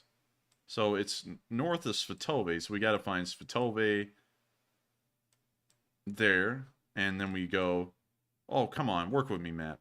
So Svatove here, so Novoselivske is right here. So they did liberate it just today, actually. Our frontline map is a little bit off. The front line's somewhere around here. But here's the liberation of the village by none other than Le Kraken. These guys are cracking the Russians' heads. They're also cracking up these towns and getting them back. And so here's the video. It's a little bit of a lengthy one, so we will have to cut through it a little bit here and there, but here's the video. That's some sick beats, by the way. That's that kind of ominous type beat. When you see a pretty nice gun, when you see a uniform and a buttstock, when you see a scar, Oh. and also some very nice carpentry work. Look at that carpentry work. Jeez, wow, that is kind of nice. Oh, a Daniel Defense. Wow, these people are kidded. Yeah, but look at the cabinets back there. I think the cabinets cost more than the guns. Wow, this is the the Kraken unit? Yeah. I mean, The Gucci unit. the Supreme unit. Oh wow, dang! These people are crazy. They got 4 screens up on the same wall. Yeah. Now we can see some vehicles moving around. We can see a BMP-3 hidden in a tree line. See Russians wandering around.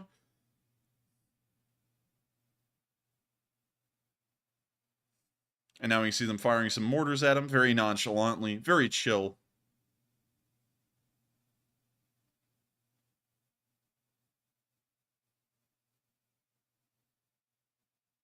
I really like mortars. I think they're very neat and a very good system. We now see the Russians running for the hills, running for shelter, and it looks like they were too late. The Russians are now being bombarded out of their nests by the vicious Ukrainian mortarmen. The Russian tanks try to protect their young as best they can, and although this is one of the finest of their herd, the G90M, this thing was absolutely destroyed. By the way, real quick, I'm going to have to take a break from the voice impersonation because some of y'all may realize that this is Russia's best tank on the battlefield, and as far as we can tell, this is the 6th one that has been destroyed, so keep that in mind. We can now see more artillery landing around the mother and making sure that it will never wake to see the light of another day. Its children are now being preyed upon by the vicious Ukrainian Stugna. More of these vehicles, such as this BMP-3, have now become dinner for the Ukrainian sniper. Or the Stugna, of course, not a sniper rifle. This reminds me of those montage of like magician videos where they like make stuff disappear. Matthew, you are one sick person, to say the least. I'm just kidding, but that's actually right. I was thinking that for a second because they just keep on making things explode. Like everything in this video is just exploding. Big puff of smoke and it's gone. Now we can Kraken, see. man, this Kraken unit is crazy. They've got the nice editing, the nice screens, the nice guns. We can now see the trucks driving through the mud. It's probably some kind of a Gucci truck, similar to a G-Wagon. We can now see them lighting up the village that they're moving into. And that is quite a long convoy. We can now see them unloading from the trucks. The children will now spread out from their mothers and begin to feast upon what is left of the Russians.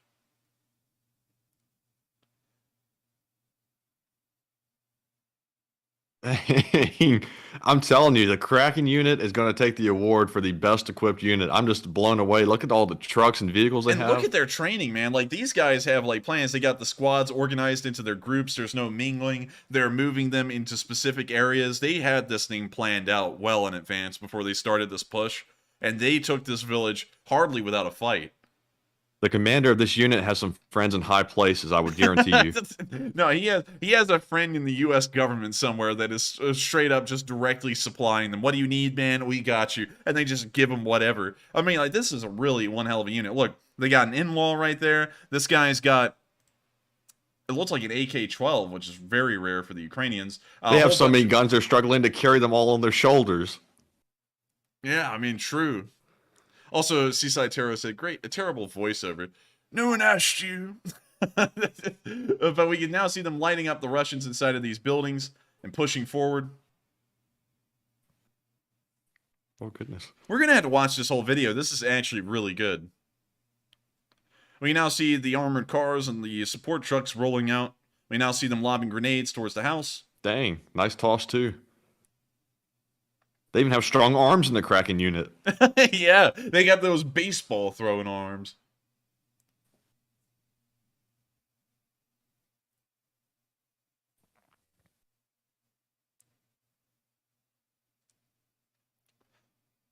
Call these guys the Raid because they're the roach spray to the Russians. Jeez, now they're pushing forward after they've wiped out that whole house. They're still firing into it. Now let me unmute it and see if there's still music. There is, unfortunately.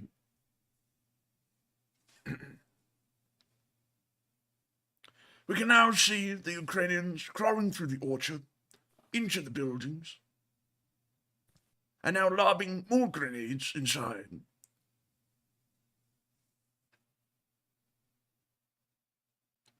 Have you ever wanted to find yourself the Ukrainian unit that'll get the job done while wearing supreme gear at the same time?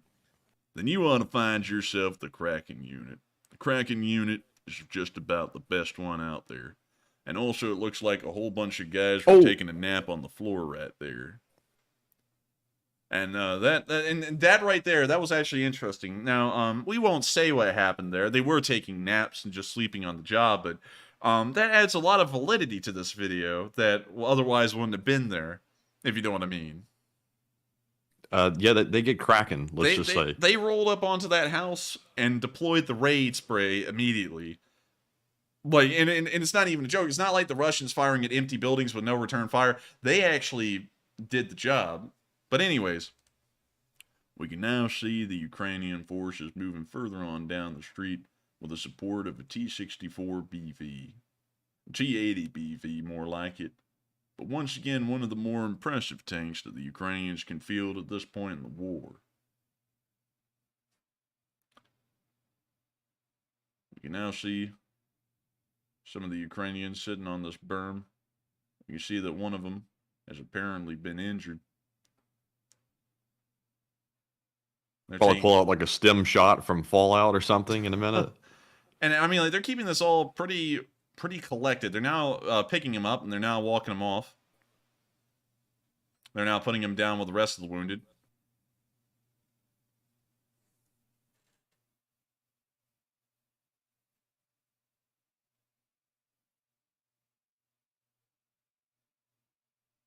That guy had a mobile butt pad. Man, those tactical butt pads. Now we see a whole bunch of Russian prisoners that surrender. Holy moly! Oh, wow. Nice catch.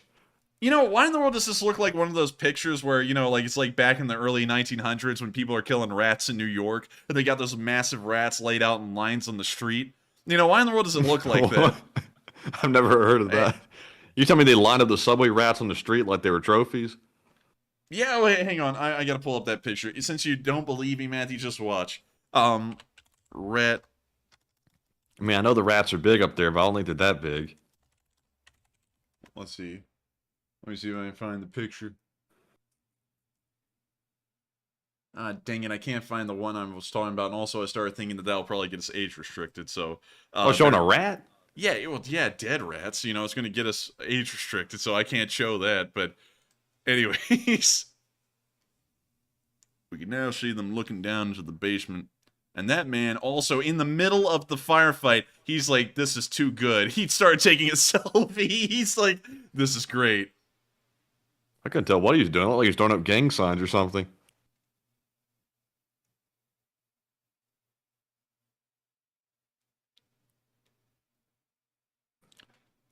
Oh, Matthew, Fuma, there we go. Fuma said it right, Matthew. He said, ratatouille, ratatouille. Yes. We can now see the Ukrainians moving further down the street, firing off their RPGs, and of course with more tank support. What the? That guy just tossed that RPG after he fired it. Well, yeah, it's useless now. It's a one-use system. It's like a Panzer. Oh, yeah. I think it was a Panzerfaust that you would fire and then you would just throw away. Now see them firing their M4s a little bit more. An explosion just happened right on the side of the street. It appears that may have been artillery. And it is artillery, actually. The Russians are calling in artillery on them. And I also like, Matty, how it blew up and the guy who was walking up to the camera just turned around like, oh, yeah, that's no big deal. Like, boom. And then he's just like, he turns around, he's like, what? He's like, excuse me? Did someone he turned around knock? and said, did somebody say something? It just, boom. What? What was that? Oh, nothing. Okay. Damn. Oh my God, look at all that grain. Did you see that? Where's the grain? Over there. It's a whole Oh silo my filled with goodness. grain. Like the wall just blew out and all the grain went pouring out into the middle of the open. Is that stuff very flammable once in that kind of condition in a silo? I don't know. I think it may be. That kind of reminds me of the Morton Salt building that collapsed and it was just filled with salt. Have y'all ever seen that? I haven't. There it is. The whole building was just filled with salt and it just the wall just caved in and all the salt went pouring out into the street. Well, that's wild. Yeah, it's crazy. When it rains, it pours. When it rains, it pours. And boys, it poured salt on these poor cars. Those cars will never be the same again. They will corrode within minutes. Anyways, let's get back to this video now that we're talking about the salt and the silo collapsing and everything. They're now moving up into a foxhole that it appears the Russians had dug before them. Once again, firing at the Russians and continuing to push forward into the town. John Mark Pagan Owl put in a $5 super chat and said, "Explicit injury coming up, warning." Oh, wait a minute, hang on. Let me check ahead. Oh crap! It's Twitter. It doesn't let me do that. We're gonna pause it as soon as something happens and get off the video. And thank you for the warning, by the way.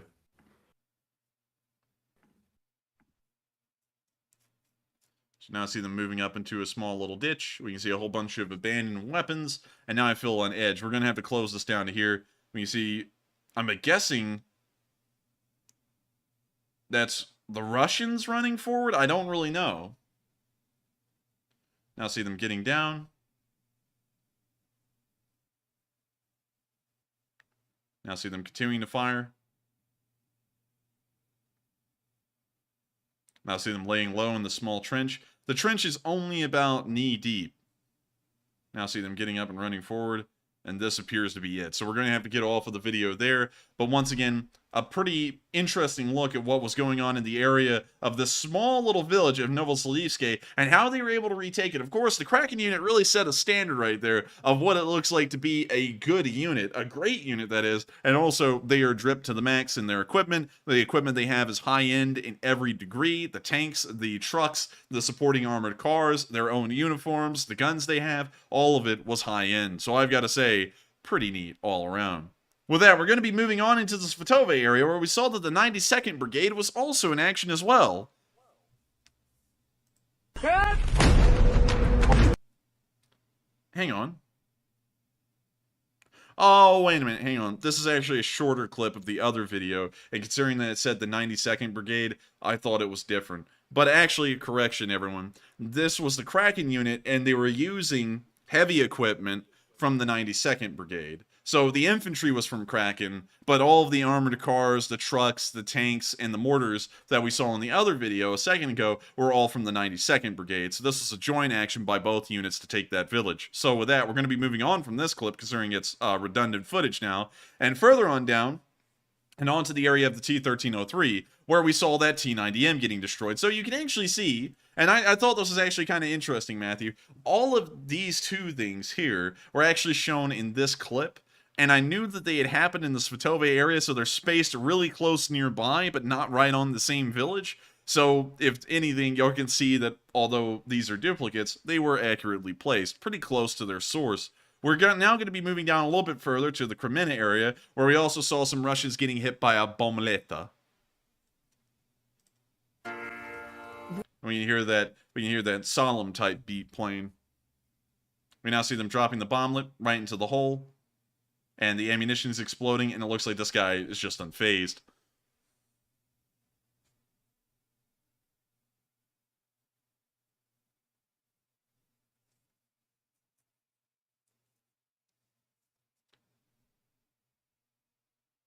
It appears that he's now...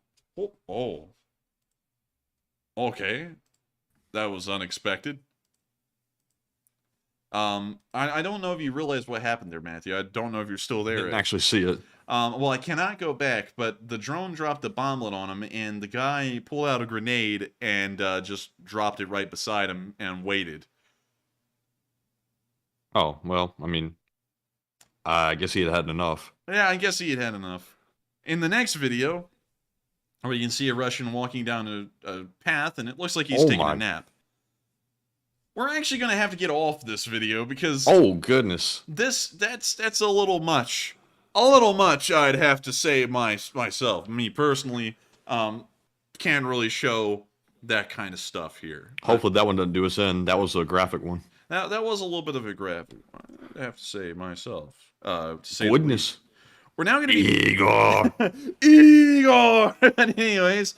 Beyond that, not a lot of frontline movement is happening in this area. We'll reverse over the past 24 hours. We can see that if anything's been happening, it appears that the front lines have gotten very close in between the Russians and the Ukrainians here, where the Ukrainians have fallen back a small amount, and also up here as well. We can see that the Ukrainians controlled this area here, and they've now been pushed back out of the village of Gritne and towards the village of Kislivka. So, interesting to see. Beyond that, not much happening here. The front line is largely remaining stagnant. We're now going to be moving down from the northeastern area and into Alchevsk, where we did see that the Ukrainians were able to destroy a headquarters unit.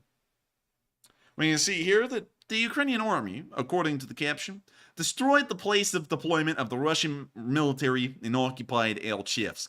Basically, we blew them away. So, on that note, Matthew, I believe this is deserving of a Igor! And so with that, we're going to be moving on from the Alchevsk.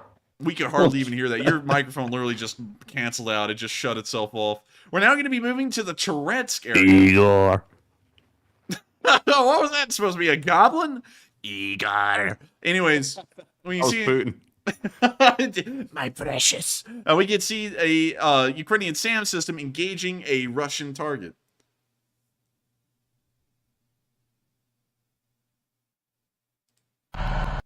Sam, is that a hot dog, Sam? Sam, is that a hot dog?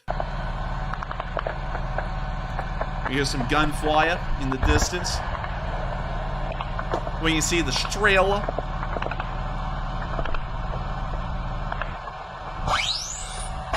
Holy moly! Damn. I've never heard one of those things launch before. That was a weird sound. It's Flipper. Flipper. Yeah, Flipper the dolphin. The missile's now on its way, and it got it. Yes, Impressive. to say the least.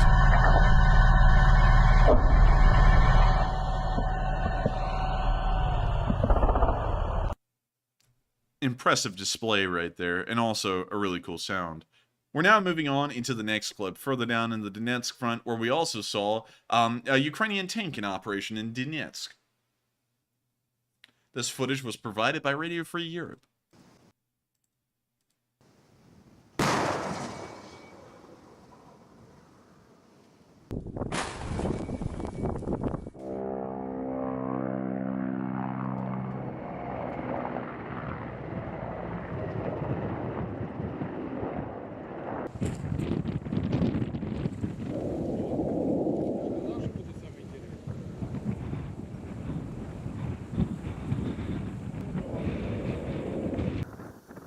Відоси, нарізочку делають і нам присилаємо. І ми вже тоді бачимо, що ми цілий день робили. YouTube compilations on the war. Дуже важливо. Воно як це... Hey guys, gather around. It's time for us to watch our daily compilation. Oh, they're searching up on YouTube the daily Ukraine compilation of war videos. It's here. They're watching us. They're like, what do we do today? Oh, good. We're doing good. спонукає, It's work. як вам об'яснити. Ти бачиш, що ти зробив, I don't якщо вже understand that знаєш, joke, що but we'll let it go. допомог той самий work. піхоті. Oh, I thought you said a Самому work. як це... Хочеться більше і більше. Після того, як і вертольоти, і танкісти відпрацювали, на горизонті видніється густий білий дим. Це ознака того, що кудись влучили. А зараз тільки з дроном. Такої стрільби безполезної в нас немає. Якщо б не стріляли з закритих, то робив би тільки один танк, а так їх працює 2-3, а то й більше. Зараз вони тут не викидають ніяку техніку, не пускають, тому що вони дуже бояться джавелінів і цих енлавів. Вони сюди не виїжджають прямо наводкою. Виїжджало 2 танки, але їх зірвали. І з того часу вони не виїжджають ніякою технікою на цих напрямках, тільки піхота. Піхота, артилерія, авіація їх не працює. У нас виїжджають постійно, танки виїжджають, БМП працює, танки працюють, у нас усі задіяні. Straight pipe! Roll the coal, baby. Ну, коли їх вже дуже багато пре, не маленька кучка, а дуже Smoke it багато, too. либо техніка виїжджає їхня, то тоді ми виїжджаємо і допомагаємо піхоті, яка там стоїть напередку. Нам потім кажуть, що як знімали, говорять, по тобі 3 птура летіло, ну промазали, либо недольотом, либо этот. Чую тільки, коли вже осколки по броні. Ну, дай Бог, щоб тільки чув я осколки, а не попадання. Усе проходить дуже швидко. От ми тільки під'їжджаємо до позиції, буквально секунд 3-4 вже вистріл йде. Все, вистріл, ми відкатуємося. В це время і йде якраз заряджання снаряда, перезарядився і хоп, обратно виїжджаємо, обратно вистріл, обратно відкат. І так, там штук 5-6 вистрілів і відкат. Вистріляємо думи і відкат. От перед тим, коли ти їдеш на цю позицію, ти все продумаєш. Як може случитися, як може щось прилетіти, вдруг там щось не вистрілить, вдруг машина заглохне. І от оцей бій, який ти думаєш про нього, і він буквально, ти думаєш, там щось буде страшне дуже сильно, а потім, коли приїжджаєш ти на вогневий, і ти просто переключаєшся на автоматизм, ти вже знаєш своє діло, екіпаж, і просто працюєш.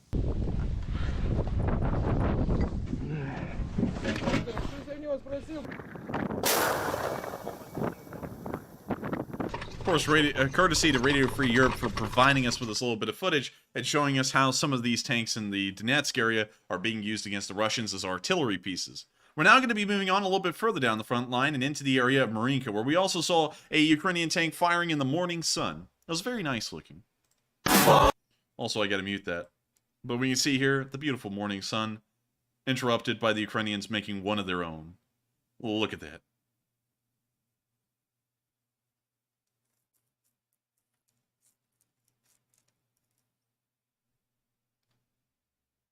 And that's that particular symphonic track. I don't know the name of it, but the ones like the morning song of symphonic tracks. You know what I'm talking about? I think it's Mozart. The one that goes. Da, da, da, da, da, Yeah, that one. yeah, it's that one. Yeah.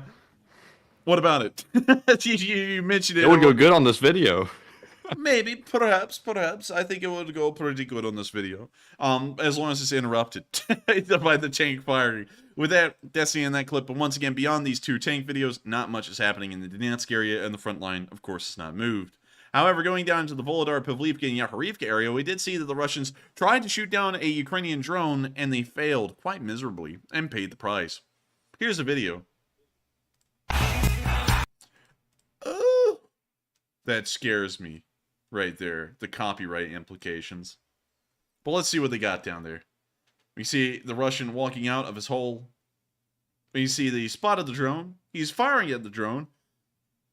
He misses. The bomblet's on its way, and it hits right where he was standing. Another Russian which will never go home. I guess you could say he has now become a weight loader. We're now going to be moving on from the Yakharivka, Pavlivka, and also the Volodar area and on out of the southern front, because beyond that, not a lot has happened here today. And we're now going to be moving down to Kherson to see that a collaborator turned themselves in. Not a smart idea, considering that they probably could have gotten away with it if it weren't for these meddling kids, but they still turned themselves in, oddly enough, and confessed that they had worked for the Russians and they collaborated with them. It appears that the way these two guys are standing, they're not really pleased with this news, and she'll probably be facing a court to decide her fate later on in the future for what she's pretty much done against the Ukrainians. And you got to remember that collaborators like her made it even easier for the Russians to set up torture camps and to oppress the people of Ukraine that were in that occupied territory during the entirety of their stay there. And so, of course, I do believe that she should face justice for what she's done.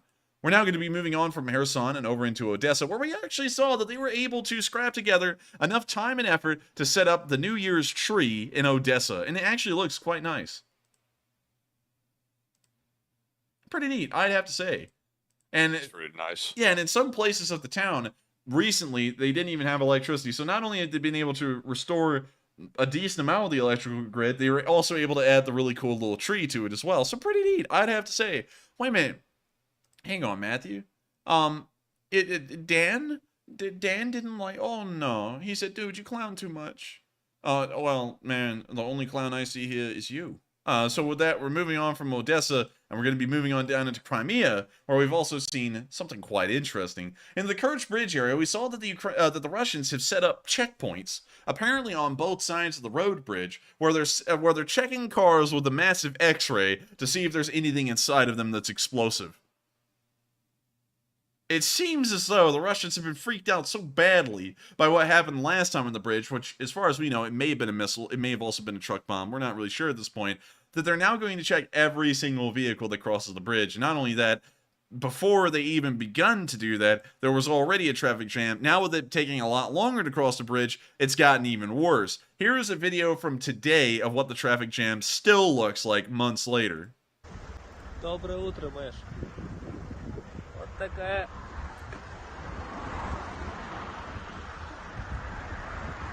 штука. Просто жесть. Получается, из-за того, что с двух сторон отбойники, как бы 3 ряда, вот этот ряд автобусы, военные приезжают иногда, но в любом случае все равно они в итоге стоят, потому что не пробьешься. Dang, someone just drove by quickly. Вот туда, Now the cops have arrived. туда еще не меньше, походу, уже. Добро пожаловать в Крым. Wonder what was Did he that imitate noise the that the guy siren? made? He went, Пожаловать в Крым. what's that noise? What was that he's for? he's delirious. He's been at the traffic too Wait a long. minute, hang on. We can't joke about this, man. We can't. Oh, remember, we got to follow the example of Dan.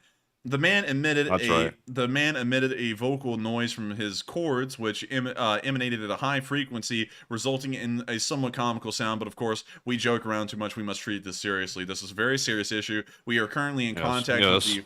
We are currently. It was modulated very, very high and also low, but not as high as it was low. Only at certain points. We are currently in contact with law enforcement and also the FBI to make sure that such funny and hilarious things do not happen on our watch. This is absolutely sickening that someone would ever make a hilarious noise, and we'll make sure to crack down on this immediately. Also, we will be banning anyone who has any sense of humor in the live chat, because apparently that's now forbidden by law, by the orders of Dan. And so with that, we're going to be moving on. Do not disgrace the siren. Do not disgrace the seriousness of life. Live in misery, dang it. And so with that, we're going to be And we're moving on to the next one. Let's go. Yeah, come on. We're moving on to the next one. I can't be happy anymore about moving around from this news. It sucks. My life sucks. Everything's terrible. Treat it seriously. All right? We're moving up to Kyiv. We're going to cover the speech from President Zelensky. Really serious guy. We're really serious. All right? And if any of y'all kid around anymore, we're coming in there and we're busting it up, dang it. We've had about We're enough. jumping on that shuffleboard. We're going to be all over that court. We're going to be in that pool house. We're going to be all over that shuffleboard.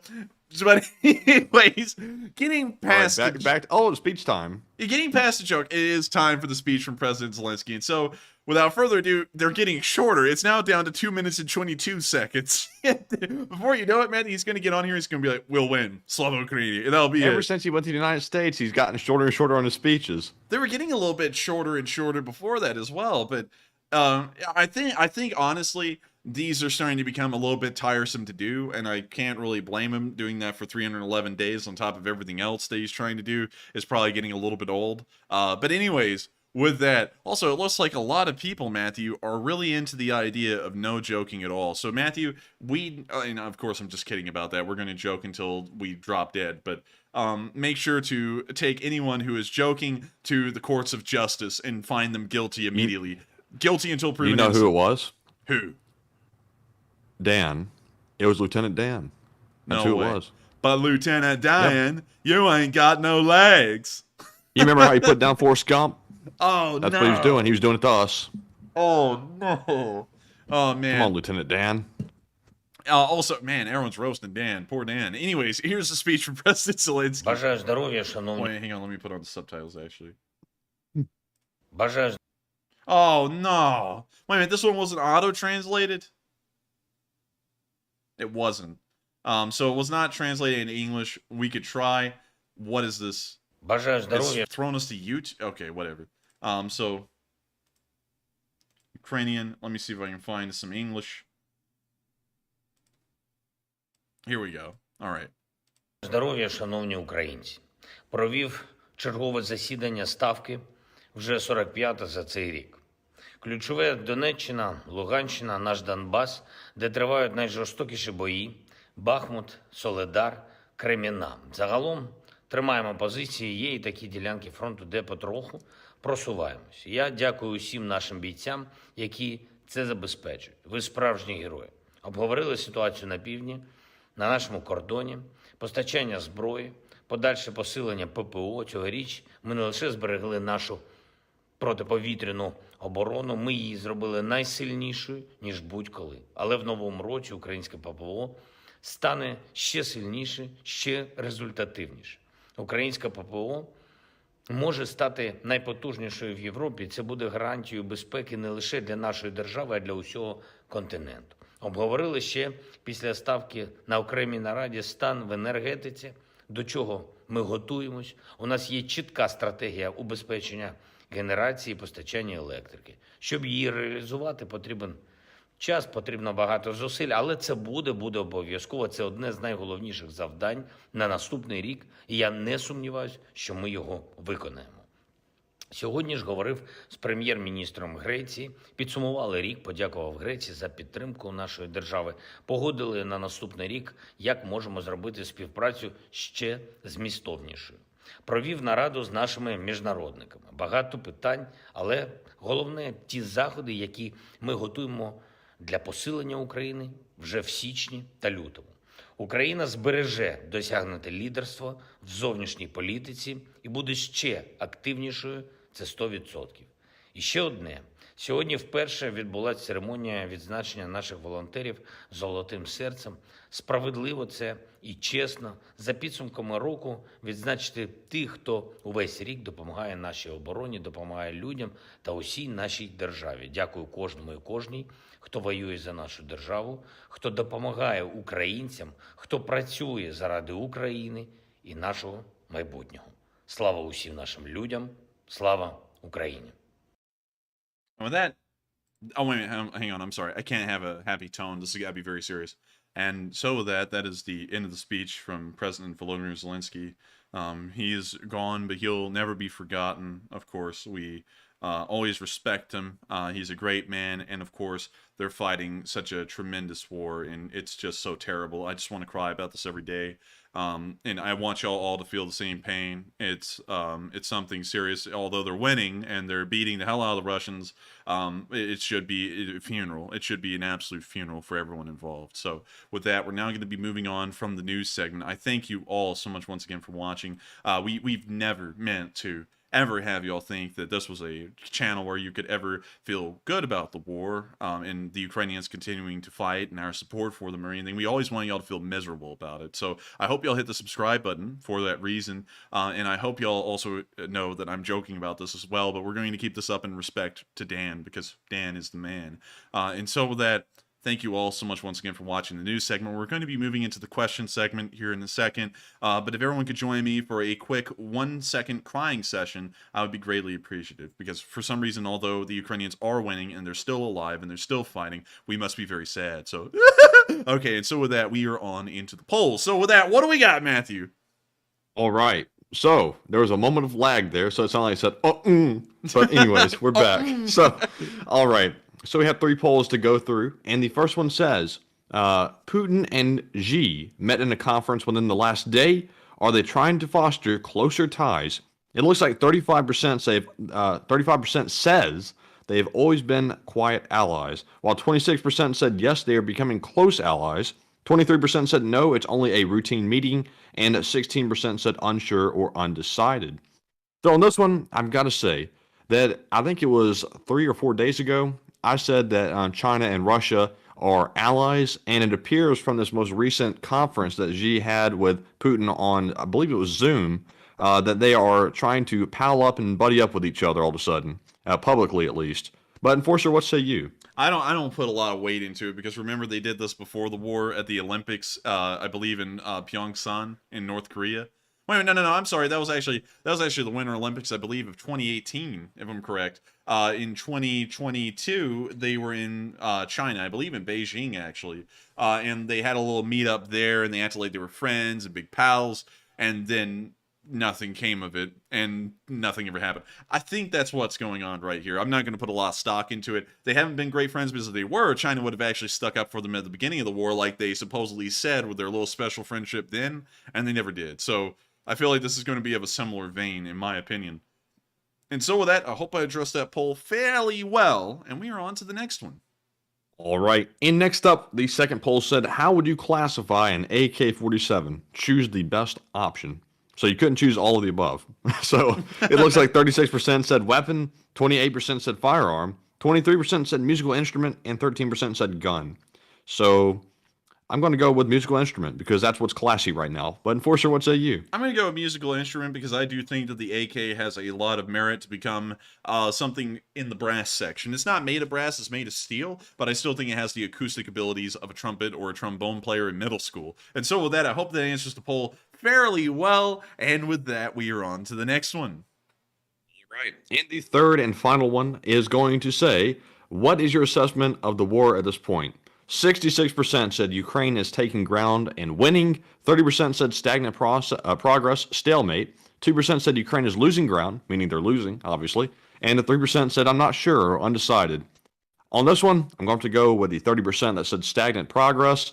Both sides are taking a little bit of ground, losing a little bit of ground. It's really not making any substantial progress right now, so it's a stalemate. But Enforcer, what say you? I would say they're winning, because if you look at the whole 10 months of war, the Russians gained a decent amount of territory, and the Ukrainians have been taking it back ever since. And that is a losing offensive war, and that is a winning defensive war. So I believe, in my opinion, the Ukrainians are winning based off of the past 10 months. If you look at the past 2 weeks, it always looks like a stalemate. But if you look at the past 10 months, the Ukrainians have been winning pretty much ever since the first 2 weeks have been over. Since then, they've almost always been winning. And so with that, I hope that addresses the poll fairly well. And with that, we are on to the next one. All right. And that was our last poll. So we're moving on to our super chat questions, of course. And up first, we have that insanely large donation from Mark. $400 donation. This time it is not in New Zealand dollars. Mark switched currencies on us once again and has gone back to American dollars. And Mark says, pick a song as suggested by the chat and sing a duet, including Andrew and Matt. A duet. Do you want to do that, Matthew? Do you? What about the Bayraktar song and the Haimar song? I cannot speak Ukrainian well enough to do either one of those. Haimars? What if we sing Jingle Bells?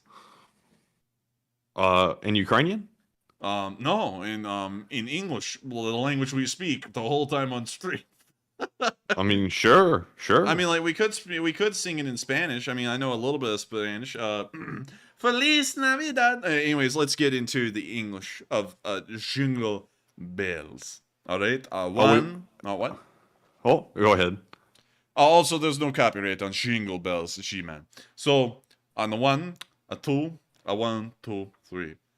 Jingle bells. Jingle bells. We're going to screw this up. All right, hang on. Let's try this one more time. Just one more time. We will try. All right. So on 3, 1, 2, 3. Jingle bells, jingle bells, jingle all the way. You're a little bit behind. Well, you're Mark, you're on par. Guess what? That's going to have to do because we can't sing and we're about to make fools out of ourselves doing this. We sound like drunk people. I sound like that guy in the lighthouse that's about to go, dance, Winslow, dance. Wait a minute, that was actually like, what was his name? I can't think of it. Willem Dafoe. Yeah, that was him. The lighthouse, Winslow. You gotta fill up the oil. But anyways, thank you so much once again for the support, Mark. That is a massive amount of support. It helps us keep this channel running a whole load. Mark's saying, "Arg, stop saying." Mark, be careful what you wish for. You wish for it, my boy. And yet now you're wishing that you're hunting. But still, thank you so much once again for the support. I know that was not what you were looking for. That was terrible. But still, thank you once again. And the live chat is going crazy. Yes, it's going nuts. Oh, it's going in a bad direction too. They hated it, man. They hated it. We're going off the air right now. I don't care. Good night. Yes. I'm just kidding. I'm just kidding. I threw up the end card though for a second, Matthew, so that'll throw some people off. Anyways, with that, Thank you so much once again, Mark. I hope that did the comment fairly well, at least the best we could. And with that, we are on to the next one. All right. And also, Mark, I hope that was satisfying. And I'm sure the medical bills from the ear damage is going to be much higher than the super chat. I'm so sorry. But thank you very much for the support. And up next, we have a $20 super chat from Tony Fleming, who says, the last one for a while. I'm being deployed. What? Yes. He's being deployed? Wait a minute. He's being deployed. Is he in the American military? Well, did he send it in dollars? It's dollars, but I mean, it could be from somewhere else. He's getting deployed. Where the hell could he be going? Let's see. I'm trying to think. Syria? We could be going to Syria. But I don't think we have any American forces in Syria anymore. I don't know, really. I don't know. Tell us. Well, I know you probably can't. That's an OPSEC issue if you told us where you're getting deployed. But I thank you so much once again for the support. I hope you stay safe out there wherever you're getting deployed. I'm trying to think of where that could be. But make sure to stay safe. It's always dangerous out there. And everyone's always, the Americans are so good. Everyone's always gunning for the Americans. So always be careful out there. Make sure to duck and keep your head. Keep your head low. Make sure never to get it in anywhere that it could get popped off. But with that, thank you so much once again for the support. Best of luck out there, and make sure to stay really safe. And so with that, we are on to the next one, and long live the LSA, and thank you so much once again for the support.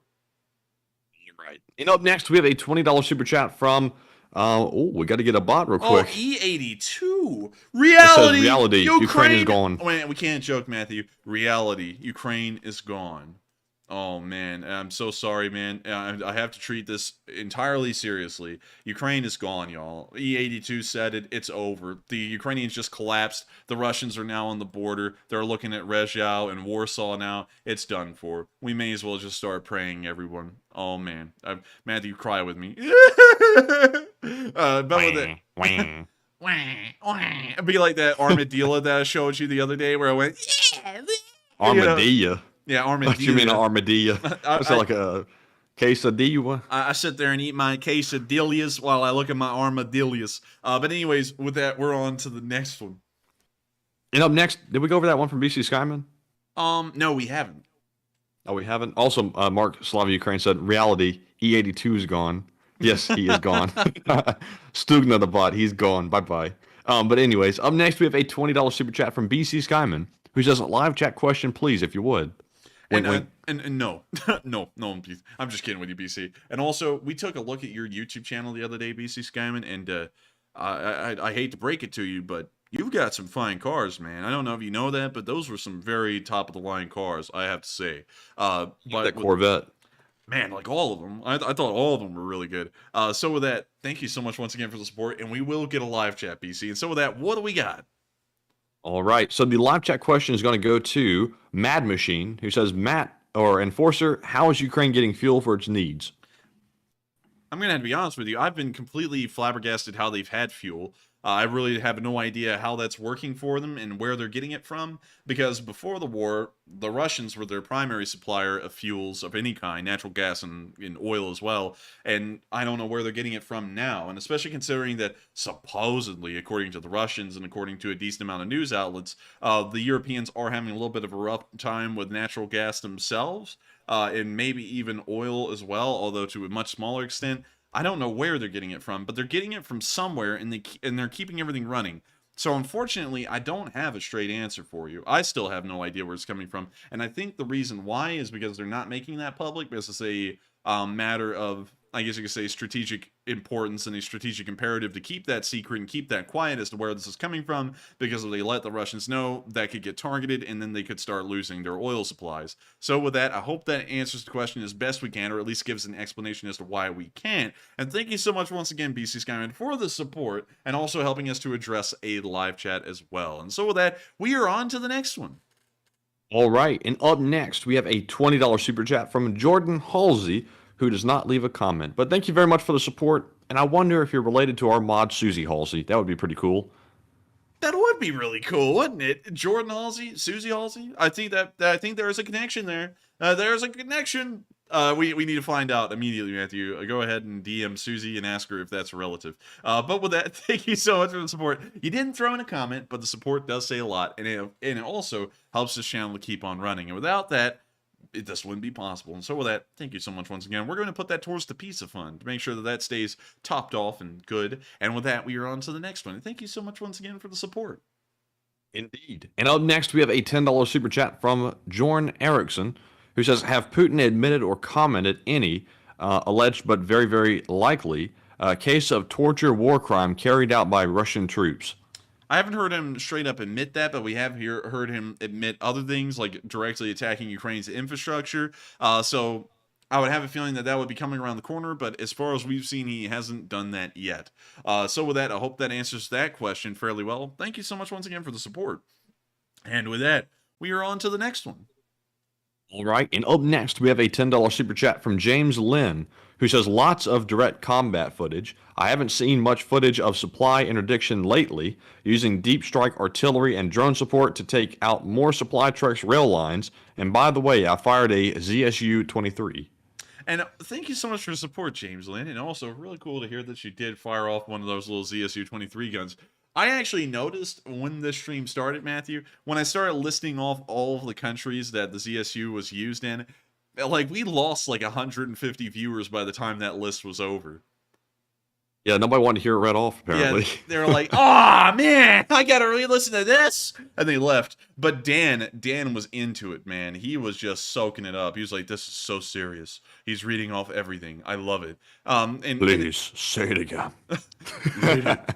He's like a certain person who met a certain I guess you could say conspicuous person who took them furniture shopping and then said, "Do you see this magazine with my face on it? Smack me with it." And he's like that with us reading off the list. He's like, "Read it again. Oh, that's great. I like it." What happened? Bigly. I like it when little kids read off the list of nations that the ZSU-23 is used in. I like it. Corn Pop was a bad dude, and he ran a bunch of bad boys. But anyways, I thank you so much for the support once again, James Lane. Right as we start talking about spanking people, the cam bot shows up. Oh, look at that. Find love on the new dating site. And then it doesn't even tell you where it is. Like, it's like, what's the point of the bot? You know, it's not even doing its job, really. There, it's gone. Cam bot equals 1. And Matthew didn't answer the question. He scared it around.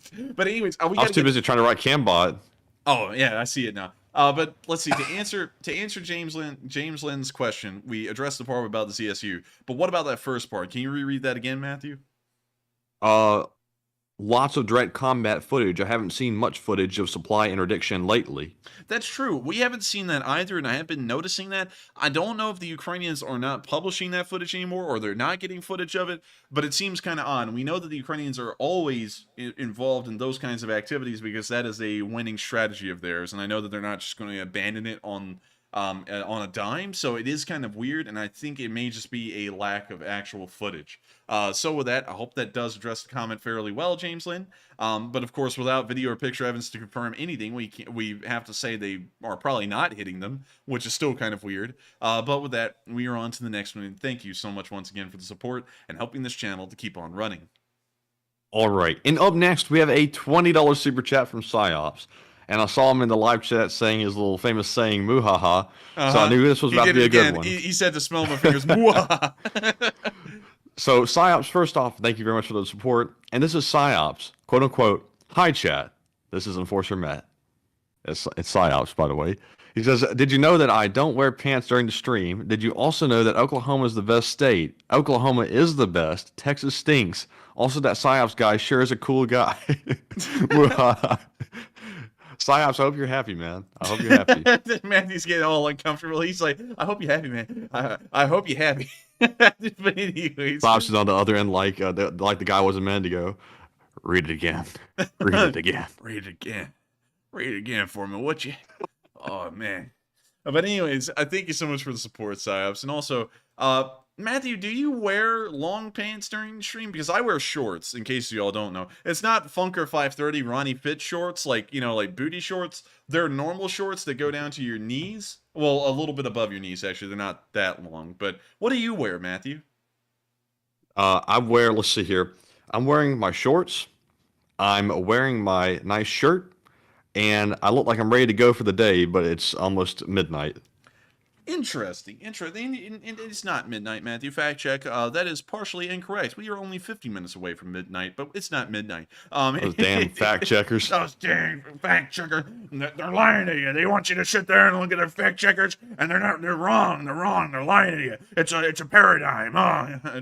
Anyways, everyone's going to know who that is, and I'm sure that will start up a firestorm doing that one. Burn the pants short. You're gonna burn the pants short. It's all propaganda. It's the media. They're lying to you. They want you to wear those because it gets you on into the next thing, and before you know, you're wearing dresses under. But anyways, I thank you so much once again for the support, Saps. And did you know that Oklahoma is the best state?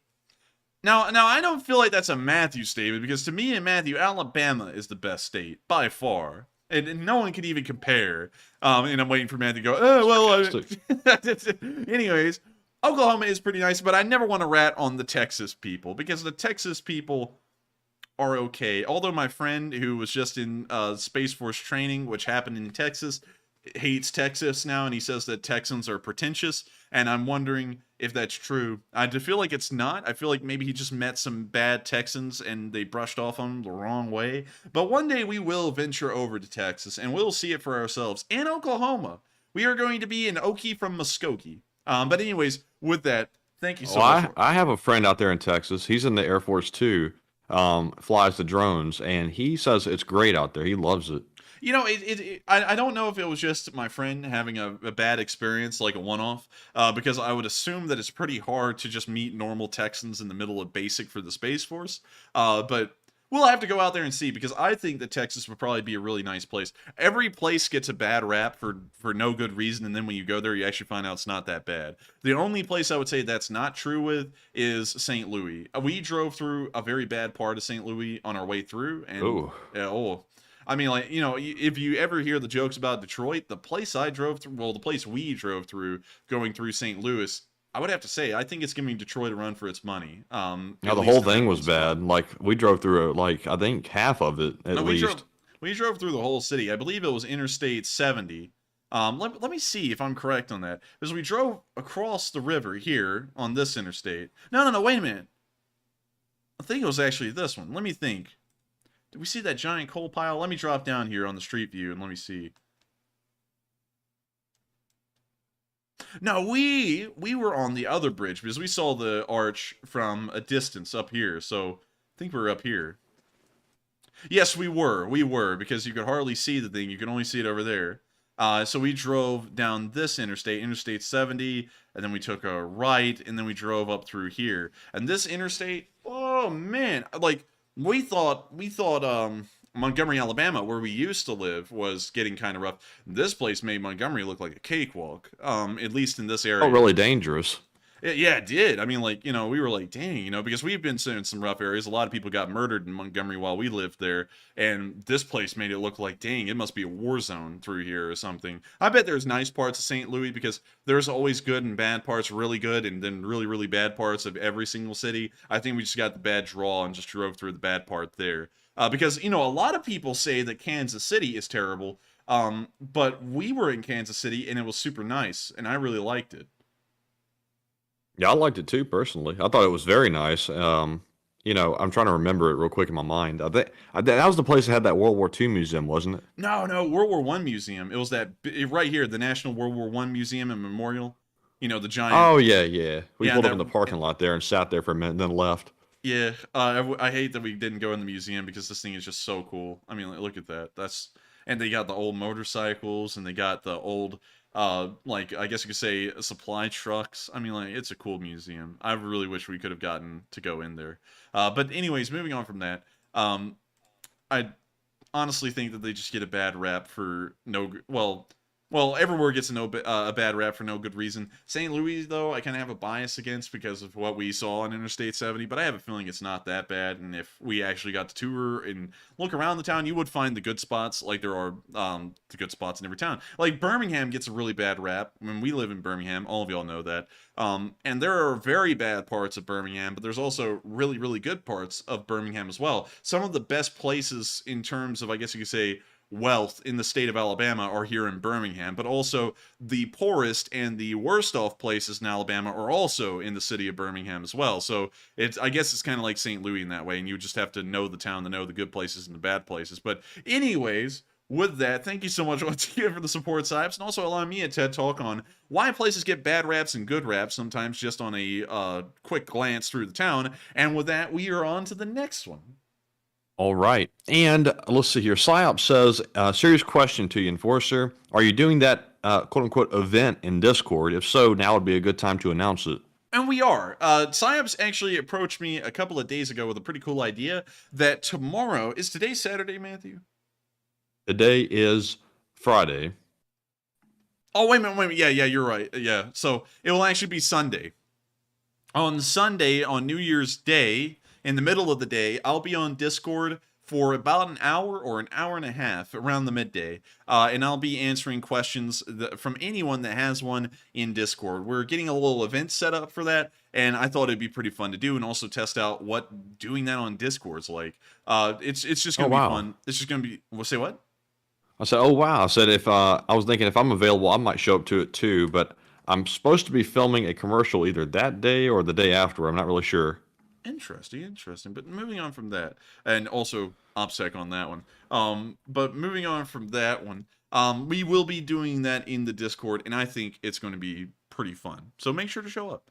So with that, we are on to the next one. Also, thank you once again for reminding me of that, PsyOps. Make sure to show up on Discord if you are there, and if you're not, make sure to click on the link in the description below to go join the Discord, so that way you can join that and be a part of it when it happens on Sunday. And so with that, we are on to the next one. All right. And next up, we have a $10 super chat from Tiger Claw 338, who says GF is in Yekaterinburg. She says coworkers and public are backing the war more. She's trying to get a visa to U.S. And have you seen YouTube 1420's videos? And what do you think of them regarding Russian views? I have seen 1420's videos. We actually show him a lot on this channel and actually plug his channel a good bit. We think that he's pretty accurate on what he shows, and it seems that the war support is somewhat high in Russia. Also, the other thing is that I would not doubt what your coworker is saying at all about what's going on in Russia. It does appear that for the large part, war support has never really wavered, mostly because they're probably getting lied to and they don't know the actual situation. Kind of like how a lot of people in the United States were really supportive of the Vietnam War until the Pentagon Papers came out and showed that the public was getting a very construed image of what really was going on in Vietnam at that time. I think that's what's happening in Russia as well, and that's leading to war support being way off when it should be way low compared to the defeats they've been facing. And so with that, I hope that addresses the comment fairly well, and thank you so much once again for the support, and I hope you relay that if that was a question from her to her while she's on her way here, hopefully. And so with that, we are on to the next one. All right. And next up, we have a $10 super chat from Braden Lewis, who says, new fan here and keep up the great coverage.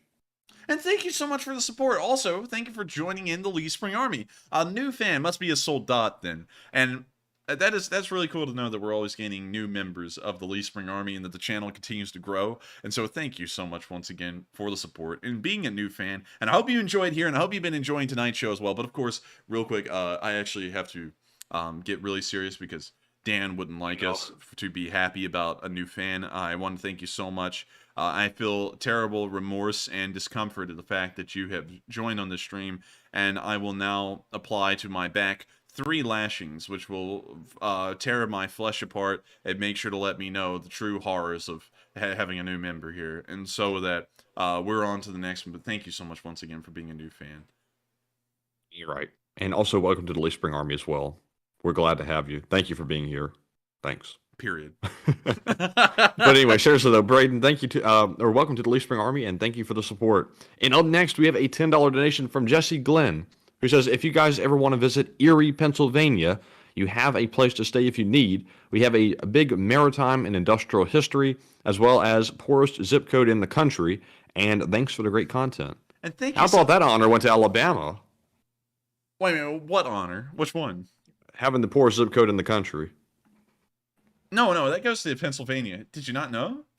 No, I didn't know that. Oh yeah, man. Pennsylvania, West Virginia is the poorest state overall, but Pennsylvania has some of the poorest places in the country inside of it. It's due to a lot of economic things. It's very difficult to explain because so many bad luck things happened to Pennsylvania over the past couple of decades that they've gotten in some pretty bad states. Just look at Pittsburgh. And that's a very good example of everything just going south for Pennsylvania in a very short amount of time. And then a decent amount of mismanagement in the city and a lot of corruption led to its collapse. And then everything north of it is also collapsed as well due to the collapse of the oil industry. And now it's somewhat growing back because of fracking, because fracking made a return and it's allowing for a little bit more money to be made. But that is true, actually. Well, trying to interject here. Oh, go ahead. But I was saying, why would the guy would want to go back to West Virginia then? You know, the guy that want to take the country roads back home if it's like that. I don't know. Maybe because it's almost heaven. Oh. I gotcha. Oh, goodness. Oh, man. But anyways, I thank you so much for the support. And you are not the first person to offer us a place to stay if we're on any of our travels. You are actually one of many. We actually have a safe house in Pennsylvania. I believe we also have a couple in Georgia, California. We also have one in Switzerland, Germany, and I believe the United Kingdom as well. So if we ever have to start running from FSB agents, we will be dropping by y'all's places. And so thank you so much for the support. And also we may be dropping by just to say hey, but thank you so much once again for the support and the offer. I don't know if we're ever going to be undertaking video projects that will take us around the country, but if we ever do, because that's been something I thought would be neat, maybe we'll drop by. I don't know. But thank you so much once again. I hope that does address the comment fairly well. And with that, we are on to the next one. And thank you so much once again for the kind offer.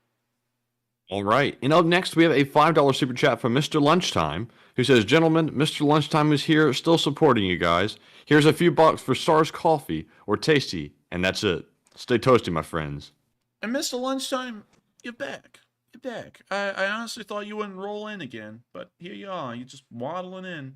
And he's back. But we got to treat this seriously, Matthew. We can't treat this as a joke. Mr. Lunchtime is a serious person, full of serious business. I think that we would have to address this in the most serious way of course, thank you so much, Mr. Lunchtime, for your support and always supporting us. It means a lot to us, and we always want to be super serious here on this channel because there's no time to smile in life. It's only a time to cry. And the good Lord did not put you on earth to ever enjoy it. He put you here to suffer and to just weep.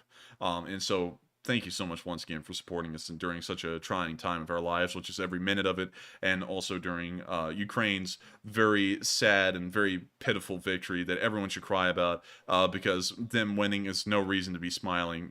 We should be crying. So with that, thank you so much once again, Mr. Lunchtime. I hope that does address the comment fairly well, and we're on to the next one. Oh, I got to say, we had an offer from Jesse Glenn to stay. Thank you. We also had an offer from Paula McDonald. We had an offer from Mark, Love Ukraine as well. And also, we had an offer from Santiago Flores. A little different of an offer. He says, "I can get you guys across the border to Mexico if needed."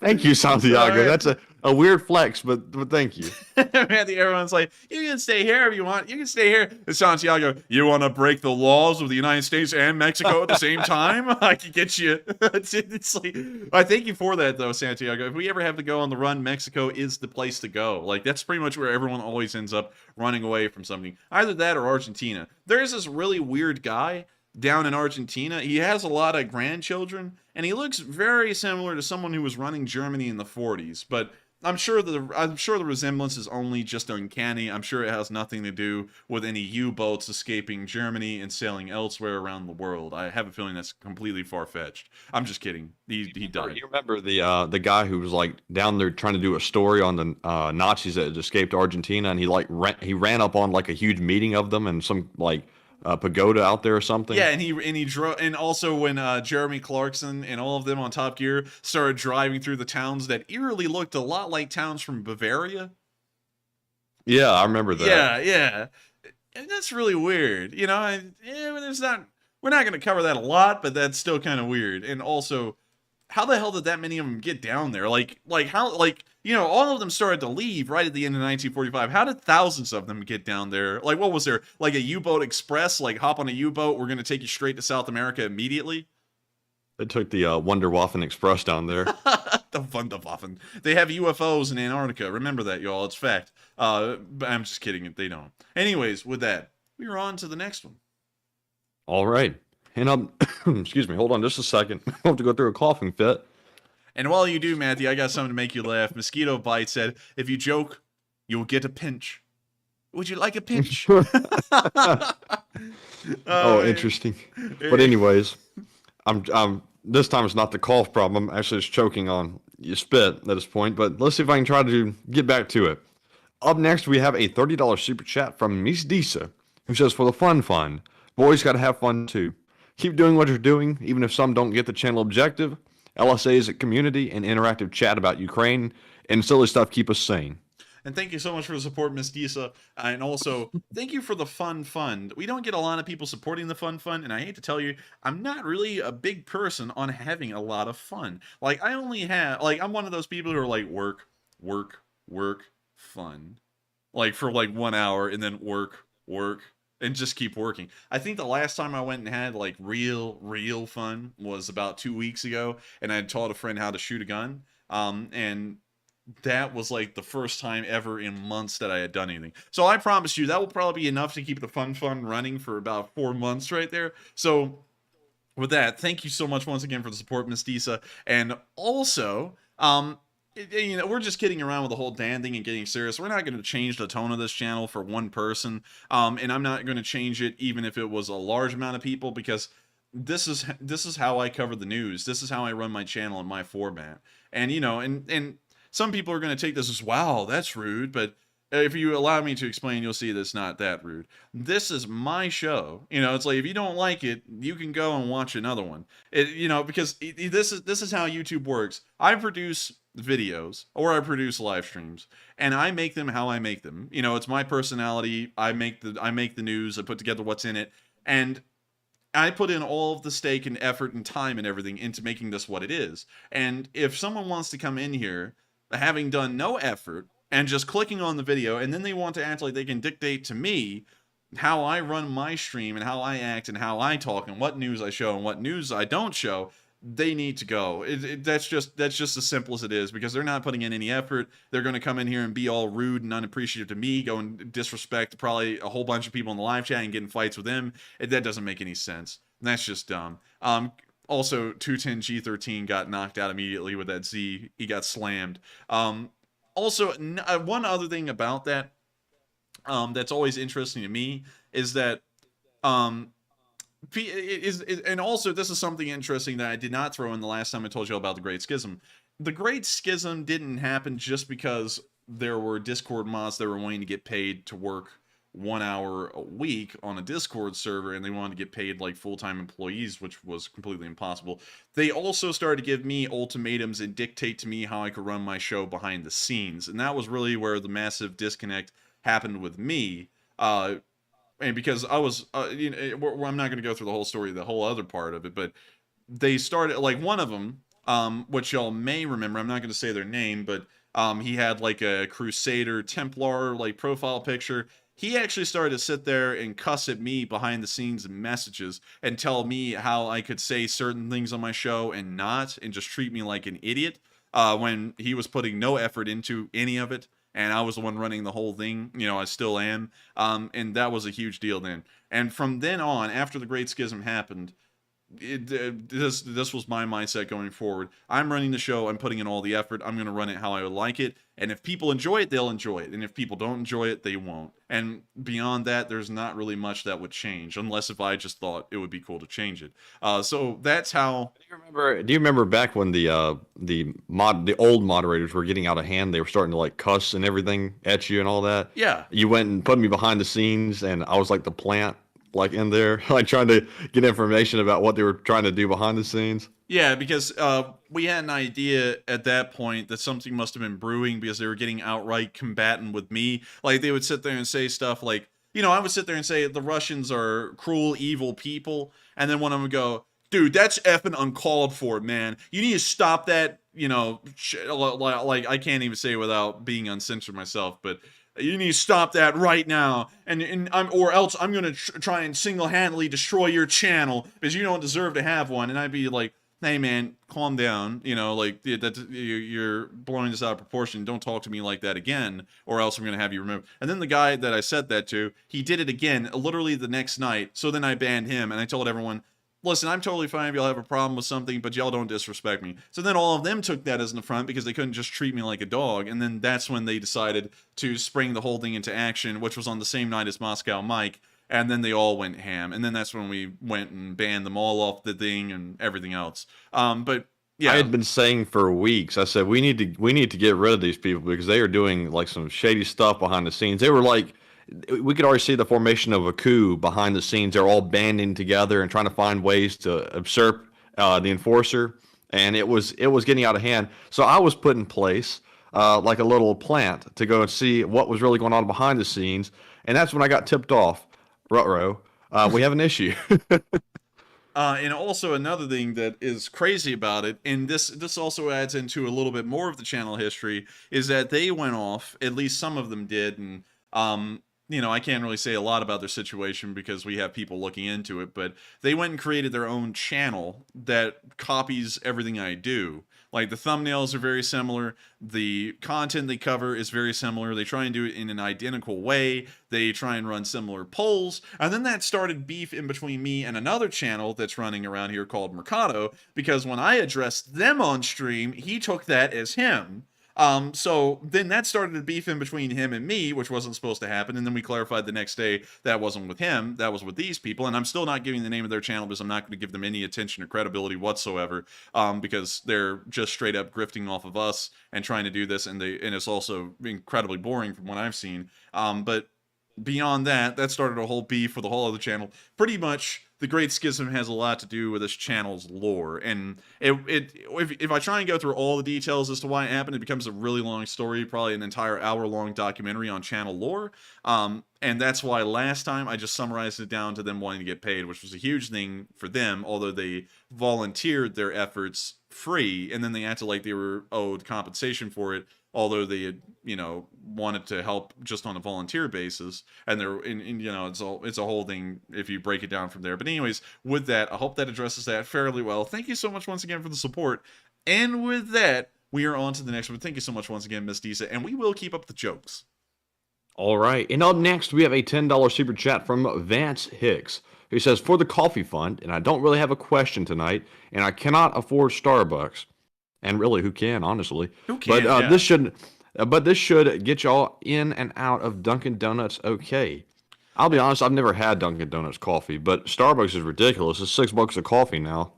And I got to thank you so much once again for the support, because it does help us out a great deal. And I got to be honest with you, I'm not really a big fan of Starbucks coffee because it's like none of it's got real caffeine in it. It's just like fruit drinks. All right, they taste really good. I like good tasting things, and it tastes great, but it doesn't get the job done as long as caffeine is concerned. So I thank you so much for the support. We will try Dunkin' Donut. I've never really tried them. Honestly, I just drink straight up nitro cold brew, which tastes hideous, but it does get me hyped up to run these streams. So with that, thank you so much once again for the support. I hope that does address the comment fairly well. And with that, we are on to the next one. All right, and up next, we have a $5 super chat from Margaret Hemsley, who says, I just listened to the Leaf Spring episode and couldn't stop laughing at the chat. My question is, do you think the era of the tank is coming to an end? This has actually been a question asked a lot, and I have a feeling that the era of the tank will not... I guess you could say the era of tank supremacy will end, but the tank will not disappear off the battlefield. It will exist in one form or another, but I feel like its role going forward doctrinally will change massively, and it's not going to be the way it used to be. And so with that, I hope that answers the question fairly well, and I thank you so much once again for the support. Also, thank you so much for watching the Lee Spring stream, the Lee Spring Army stream where it actually was created. That was a fun night for us, and it was also really funny for everyone else, and I really liked it. It was super fun. And so with that, thank you so much once again. I hope that does address the comment fairly well, and with that, we are on to the next one. And we have a $5 super chat from Mikhail Werner. We also have one from Jam Along Music Method. We have another one from Mikhail Werner and also one from Suze K. Sullivan. They each put in a $5 donation, and thank you all very much. There's actually just 3 of you. Mikhail put in 2, but thank you for the support. And Enforcer, what say you? And thank you so much to all of y'all so much for the support. Y'all didn't throw in comments, but the support does mean a lot to us and helps this thing to keep on rolling, helps us to keep the gears grinding, and also helps us support all the funds behind the scenes that help us to keep going. And so I got to thank y'all so much once again, because every little bit counts, and y'all deserve a whole load of recognition for helping us to keep this channel alive. And so with that, we are on to the next one, and thank y'all so much once again. And the next one we have is from Trado, who puts in a $10 donation and says, what are your thoughts on reporter Patrick Lancaster, ex-U.S. Navy? Really dumb guy. He also cannot make a coherent sentence to save his life. That's a huge deal to me. I feel like you ought to be able to make a coherent sentence if you're, especially in something like news coverage and reporting. He cannot do that. That right there is a strike against him. He's pro-Russian, another strike against him, because how in the hell can you be that? He also goes and peddles the fake stories of some of these units, like the Chechens and the Wagner unit. He goes and peddles their fake stories and tries to sell them as real. He's just a stupid guy. I don't like him at all. He's not a reporter. We got an interesting bot in here. Anyways, he's not a reporter at all. I don't think he is one. I think he's a spin master propaganda peddler guy. Because someone who would really be reporting the news, and I'll be honest, we do have a bias on this channel. I've never made that secret. We are pro-Ukrainian, but we still report the frontline situation in an unbiased way. If the Russians are putting the Ukrainians in a precarious position, we do report it. And I know that's very few and far in between, and many of y'all have probably never heard me say that, but back during the Battle of Severodonetsk and Lysychansk, we actually started to say things are not looking that good for Ukraine here. They are losing these towns. You know, and that shows you, because by that margin, we were being unbiased there and reporting that situation as it was. And we do that every single time anything happens. It's just that the Ukrainians are usually in such a good position to start with every single time a battle begins. There's really no chance to say that this could be a precarious position for the Ukrainians in all seriousness, because they're always doing so well. So while we are pro-Ukrainian, we always keep unbiased in our interpretations, and you know, he doesn't. That guy just sits there and he's pro-Russian all day in, day out, and he never lets up at all. Also, he's really annoying. Let me pull up his channel, and let me give you all a little excerpt of one of his videos, because I know that Title 17 will protect us. So, I said that so arrogantly, man. Yes, Title 17 will protect us. But let me go pull him up. Patrick Lancaster.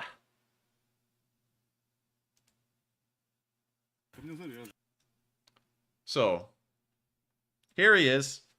You know, interestingly enough, man, it looks like he's gained some subscribers since the last time we were here. He's gotten 533,000. How about that? Interesting.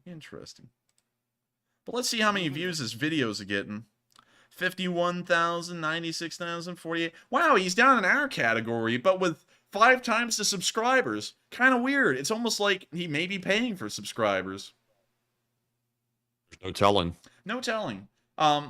Also, what is up with these thumbnails? They are hideous. Like, ew. Oh, Walter A. Lakota's here. But one second. Let me go here. You'll see one of his videos.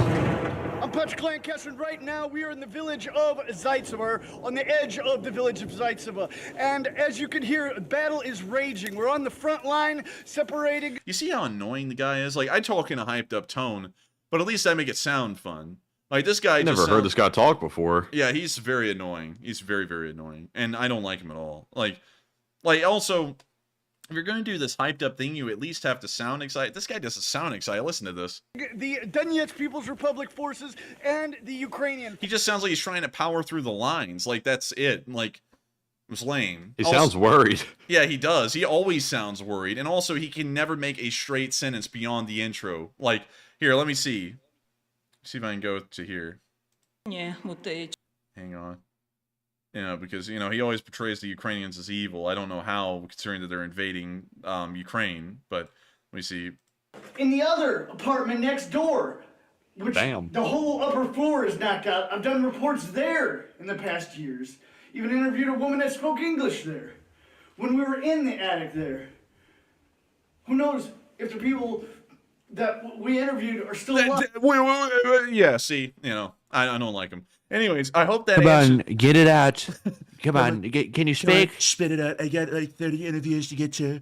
The guy sucks. He's stupid. He can't even do voices like me. I could do at least 8 different voices off the top of my head. This guy can only do one, and sadly, it's his. It's very annoying. Very stupid. His ratings are really low. He's got a lot of subscribers, but I don't see a lot of them chatting. I don't see a lot of them watching. And most importantly, he sucks. He's just terrible. He's worse than Nancy Pelosi. He's worse than Rosie O'Donnell. And he's also worse than Sleepy Joe. Come on, man. But anyways, with that, I hope that answers your question fairly well. And thank you so much once again for the support. And with that, we are on to the next one. Right. Up next, we have a $50 super chat from Walter A. Lakota Jr., who says, Aloha, Enforcer Matt, and LSA from OG Ellison Bosun. Hawaii fun fact, Dole Cannery, excuse me, was the biggest. Dole Cannery was the biggest in the world with 1.4 million square feet. Parker Ranch was the biggest cattle ranch in the U.S. Kauai has the wettest spot on Earth. Really? The wettest spot on Earth. The wettest. I thought that would be the ocean. Oh, get the hell out of here, Matthew. I'm just joking, Walter. Walter's about to come down and massacre you. Is this the Dole Cannery? Like, is this the building? Did they turn it into like a little recreational area? Really cool. It's like It's yellow like a canary. Yellow like a canary. But Matthew is a cannery. For the love of God, Matthew, get it right. But this looks really cool. Oh, look, they actually show the old building. Oh, that's really cool. I like this. I love this model. I love these kinds of models. That's so cool. Architectural. I could look at this thing for hours. I always love little scale models like this of buildings and what they used to look like. I honestly, man, I love this picture. But moving on from that, and almost getting to the rest of the facts. It was the biggest in the world with 1.4 million square feet. There was actually a really big factory. I would say it was kind of close, actually, in size. In Detroit, Michigan. Don't play with me, boy. I'm from Detroit, Michigan. You know the video I'm talking about, Matthew? I don't. Ah, dang it. Okay, well, anyways, this giant rotting building right here, Matthew, you see it? It's this big thing that spans down several blocks. You know what this is? It's, a building? Better yet, do you know what used to be in this building? The Integrated Packaging Corporation? No. This was the old Packard factory that built the Packard cars. Now, that is something. Yeah, and look what it looks like now. Looks like a abandoned pile of junk. It is. Actually looks like a building in Ukraine, to be honest. It kind of looks like a building in Severodonetsk or Lysychansk during that battle, or even during Bakhmut or Mariupol. And, I got to be honest with y'all, Detroit is in a very bad state in some areas. Not because, of whatever, I'm sure a lot of people will say it's for one reason or another. It's actually because almost 2/3 of the population of Detroit, Michigan has moved out in a very short amount of time, leaving a lot of the city empty with no kind of maintenance whatsoever, anyone even living anywhere. And so a lot of the buildings just end up being derelict and falling apart and collapsing. Also, crime started to skyrocket at the same time, leading to a terrible time. You can also see that it's so lawless in Detroit. Someone's literally just spun out donuts in the road right here in the middle of what appears to be a 4-lane highway down the middle of the city. Just burn some donuts. It's a pretty rough place out there. And also right across... Not to mention that it's got horrific management as well. Like, the management there is absolutely horrific. Yeah, it's pretty rough from really any external standpoint. Hopefully the town will eventually recover and go on an upspree. But interestingly enough, this building, when it was built at its heyday, and some of it has been demolished. I believe there was a part of it down here that was demolished, and also this used to be a part of the building and was also demolished. At its peak, I believe this building was around 1.2 million square feet. So pretty interesting. I mean, like, it was huge. It was a big factory. Of course, now the GM factory just right next door now just dwarfs this thing in size. It's not even close. But that is really cool to hear. And also, let's see here. Some people... Let me see. I'm trying I to. saw Alexander Nev say Clarkson did donuts on that corner. I was going to say that, but I didn't want to interject it in the middle of the enforcer's thought. But that is where Clarkson did donuts, and they did a drag strip with I think it was a Dodge Hellcat, maybe the Dodge Demon or something like that, Wait a and minute, also a here at the Camaro. Packard plant? They went racing down some abandoned road that looked just very similar to that. Interesting. I didn't know that. Also, we're not talking about politics here because I'll say this.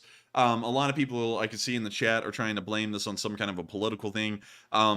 I don't know if any of y'all have looked through history, but cities just go through bad times sometimes and collapse. I mean, like hell, you didn't see either political party around during the fall of Rome, yet Rome collapsed, and now look at it. Now people go to Rome as a tourist attraction to go look at the ancient forum because the city collapsed.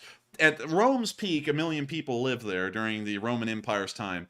At the end of the Roman Empire, only 30,000 people lived in that city. It doesn't have much to do with, I guess you could say, whatever people were trying to attach to it now. It has to do with corruption, is what it is. It's regardless of the political party, it's just straight up corruption. Well, also it has to do with Detroit lost its only major industry. The entire city relied on the auto manufacturing industry, and when they all moved out in the same span of a couple of years, the city lost its entire economy that it was running off of, and there was really no money for the city to do anything anymore. The whole city started to fall apart. They couldn't support the infrastructure that was there because it was built up on money that they no longer had, and that also led to a lot of collapses. And then the corruption has only led to worse. And, you know, it would be completely amiss to say that there is no corruption in Detroit because it's something that is always in the news up in Detroit, and they're always trying to battle it. But it's a constant uphill battle. Hopefully one day they'll fix it, kind of like Ukraine is on and up. Maybe Detroit will eventually go on and up and fix it.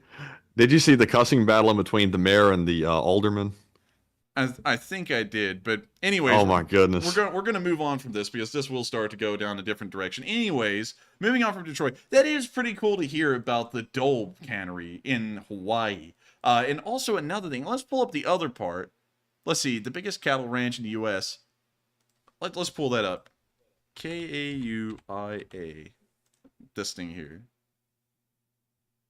So, where is the farm? Wait, I think that's the whole island, actually. Parker Ranch. Oh, wait a minute. Parker Ranch. Okay, hang on 1 second. Parker Ranch. So where is this? This is on the island of Hawaii. So let's go here and let's see how big this thing is. I guess it's all of this. I don't really know how big it is, really, because it's like 1.4 million square feet. Wait, hang on, no. Wait, I don't know how big it is. I'm guessing that it's just fairly large. Maybe all of this. I'm not really sure. But that is really cool. And then we know that Kauai, which we went to a second ago, is the wettest place on Earth, which is unbelievable because I always thought it was the Amazon rainforest. But I wouldn't doubt it with Hawaii. It's got to be very rainy out there to keep anything going. And so with that, thank you so much once again for support, Walter. I hope we addressed that fairly well. And with that, we are on to the next one. All right, and up next, we have a $20 super chat from Panama Floyd, who says, "My dad rode in a Sherman in Korea, always said tanks were created to make mobile artillery, and the only reason they were armored was to protect the crew from small arms fire." For the most part, that's actually true. The tanks and their guns were pretty much meant to... If you go back to the original tank, and when I say the original tank, I'm talking about the first one ever used in battle, the Mark IV tank. And we'll look at the male model instead of the female, because there was a difference. The male model had cannons, the female model had machine guns in the sponsons on the side of the tank. But right here you're seeing the Warhorse replica. This tank was made to crunch down barbed wire, so that way the infantry could follow behind it if the barbed wire had not been cleared. And the guns on it were only... Their only real purpose was to make sure to deal with small emplacements that were in front of it while it supported the infantry and pretty much made a way for them to follow through. That was really the entire purpose of the tank. Tanks aren't really supposed to be fighting other tanks. That's actually a rare scenario that ever really happens. The only time we ever saw large instances of that happening was in World War II and a couple of other times afterwards. But you are correct. They're not really made to fight other tanks. They're really made to support infantry and also clear out infantry in front of them. Fighting other tanks is kind of a side note for most vehicles when they're designed it's really just all about infantry support. So I thank you so much for the support, and also really cool to hear that your dad was a tanker in Korea, and I'm assuming since he was driving a Sherman there, something like an M4A3 E8, which I always feel very, very on uneasy ground talking about E8s because, you know, a lot of people debate whether these things really were E8s or not, or whether they were just M4A3s with a 76mm gun.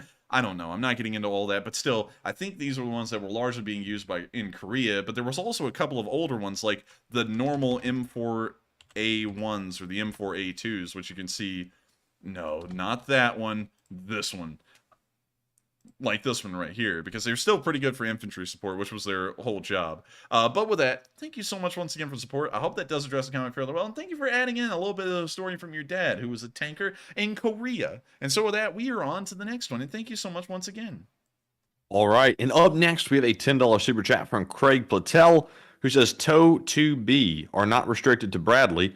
Any TOW system can fire TOW 2B, whether set up on ground, HMMWV M113/LAV25 with Emerson turret. It just depends on what missile you provide.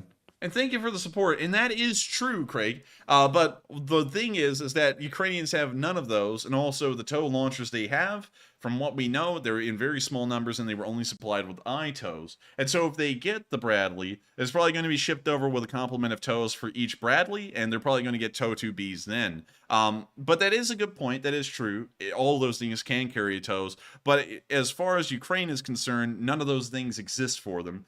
They don't have those to be used. And so when talking about Ukraine's perspective, they either have the TOW launchers that currently have ITOWs, and from what we know, they either have ITOWs or they don't to even use the TOWs with. And so if the Bradley gets sent over, then it's a question of what kind of TOWs does it get, because it's really the only other system there that can use the TOWs. And so with that, thank you so much for the support and clarifying that, and I hope that does address the comment fairly well. And with that, we are on to the next one. And up next, we have a $5 super chat from Scar Leg, who says, question, which new weapon system has recently been promised by the USA? Is it the J-Stars, JDAM, number 3, question mark? Can you reread that one again real quick? Which new weapon system has recently been promised by the USA? J-Stars, JDAMs, or 3, question mark? I'm not really certain. It almost sounds like a multiple choice question, and unfortunately, I don't really know which one of those would have been provided. I know that JDAMs most likely weren't provided because those would usually require a American or Western made aircraft to use them, so I feel like that's probably out of the picture. J-Stars, maybe, but I don't really know for certain. So, unfortunately, I think I'm going to have to declare ignorance on that question, but I do thank you so much once again for the support and helping this channel to keep running. And so with that, we are on to the next one. And up next, we have a $5 super chat from Augustin Lara, who says, that SALT building is in Chicago, near where I live. It's going to be a music venue now. Also, enforcer for president. And thank you so much for the support. And wait a minute, you talking about the Packard plant? The SALT building. Oh, the Morton SALT building. That's actually, and it's in Detroit? Chicago. Oh, for some reason. Enforcer misunderstood every part of that super chat. For some reason, Matthew, I always think that Detroit's Chicago and Chicago's Detroit. I don't know why. But let's go over to Chicago. Morton SALT building. Morton SALT in Chicago. Is that it? Nope, that's not it. Wait, what kind of building is that? Oh, there it is. There's the building back there. Yeah, that's it. That's the one that caved in. Wi-Fi worth its salt. Oh my god. We might need some of that. Oh, dude, that's hilarious. Also, look at the inside of this thing. A music The workers were real salty when it shut down. Yeah, man, they were just filled with salt. You know, I wonder if all of the salt has been collected by Russian bots. You know, because there's a lot of salt to be had in Russian bots, and I'm sure that they could fill a building like this and maybe 10 more of its size. Our viewers have made many trips here. When you say take it with a grain of salt, they go there and take 1 grain and go home. We've emptied the building with all the grains of salt we've given out to people, honestly. But still, that's actually really cool to know that it was here. I didn't know it was here. And it's like in the middle, well, from what the low marker showed, it's in the middle of Chicago. Also, if y'all don't know, and I find this interesting, a small little rabbit hole. Chicago was supposed to have a totally different design than it has now. Let me try and show you all a little picture of this. The Chicago plan. Chicago plan. Let me see if I can find y'all some pictures. If it was up to a certain urban designer in the early 1900s, this is what the city center of Chicago would have looked like. I mean, it was really nice. It was amazing. And sadly, it never happened. Due to budgetary constraints, it would never happen. One thing that did happen, though, the only thing that he got was the parks. The piers and everything that stick out from Chicago that you can still see to this day out here. You can see the Navy Pier, and you can also see that they added a water purification plant to the side of it, which is a really nice addition. And they also added a little pier down here that you can still see. And this park, those are the only things that he got, and that was primarily because the World's Fair came to Chicago in the 1890s, and he had a little bit of a kind of like a part in designing this stuff. And then he tried to make the entire city of Chicago work off of this initial design that he kind of worked out in the World's Fair. And so that's all that there ever was. Beyond that, he didn't get anything else. But it was an impressive plan. Very beautiful. It had these wide open boulevards like Paris. And that's what it was kind of designed off of, was Paris, France. And there were wide open boulevards and open spaces. It was beautiful. And I really wish this is what Chicago had been designed like. But of course, it was unaffordable. They couldn't do it, and the city just haphazardly grew as it just started to explode. Chicago exploded in the late 1890s and the early 1900s, leading a lot of immigrants to Chicago, which would also lead to another interesting part of their history, which is when the Prohibition began. And then all of these Italian immigrants that had just come from Italy, because the mafia that was in Sicily was being rooted out by the Italian government at that time, all ended up in the middle of Chicago and found out that their criminal syndicates could continue to live on here in America selling booze. But that's a whole other story for a whole other time. I'm sure that Matthew's like, what? And he's like, what the hell? This is like a whole continuous story arc right here. And it is. It's actually really interesting. But anyways, we are on to the next one. And Chicago is actually a really cool city. I've heard some neat things about it. And also, wait a minute, Ukrainian village. They got a Ukrainian village in Chicago. Really? Yeah, look at that. Wow. Wow, they're really cool. They even got a little, I don't know what these are called. Basilicas, I believe, in the Eastern Orthodox faith.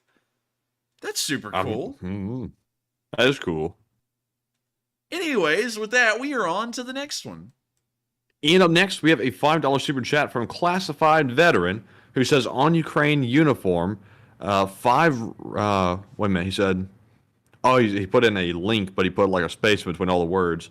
He says, 5 Russian ammo depots were hit earlier today. We've been seeing Russia use artillery shells made earlier this year recently. Interesting. I thank you so much for the support. And I have not seen the videos of those ammo dumps getting wiped out, so I thank you for adding that in, but we can't really confirm it unless we have video on this channel, because that's our rule. But I do thank you for adding that. I wouldn't doubt it if they were doing that. And also, that is interesting to know that they're starting to use shells made earlier this year, because that shows that they may be running almost completely dry of any kind of artillery shells they use at all, and they're just having to wait for their production lines to produce any so that way they can use them. And so with that, thank you so much once again for the support. I hope that does address the comment fairly well. And with that, we are on to the next one. And up next, we have a $5 super chat from Deepest Tempest, who says, my first donation to the channel, not much, but I hope it helps. And also note, I think all the pro-Russian trolls watch too much Jimmy Dore.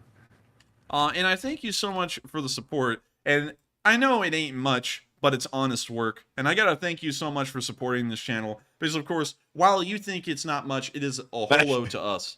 Any amount of support means a lot. And you know, and I hate when viewers say it's not much, because if it's just $1, we thank y'all so much for supporting us with just $1. If it's $5, we thank you so much for that. If it's $399 like Mark threw in tonight, that's amazing. We thank y'all so much for that. It just means a lot to us to know that people find this channel to be of any worth at all to even send in $1 or $2 or $5. So I got to thank you so much once again for the support. It helps us out a whole load in keeping this channel running.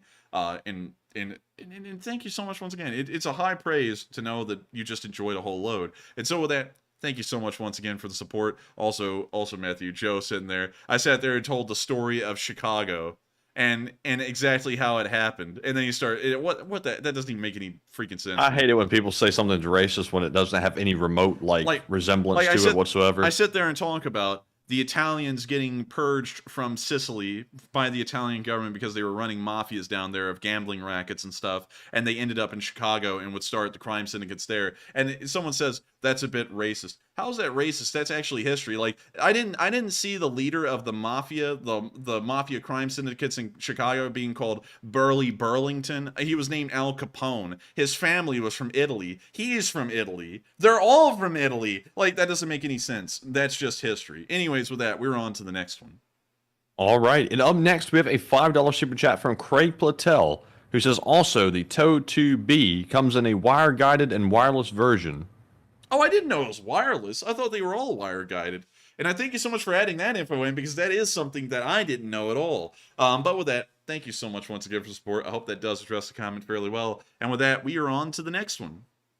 And up next, we have a $4 super chat from Ben, who says, T-shirt.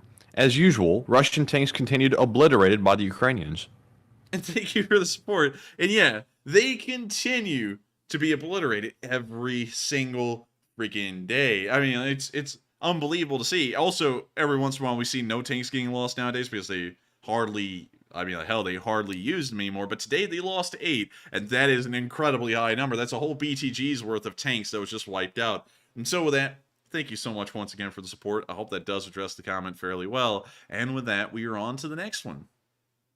All right. And our final super chat of the night goes to Dupper Bob, who puts in a $2 donation, and he doesn't leave a comment. And Dupper Bob, that is a traditional donation. We thank you very much for that, and we do appreciate it very much, as always.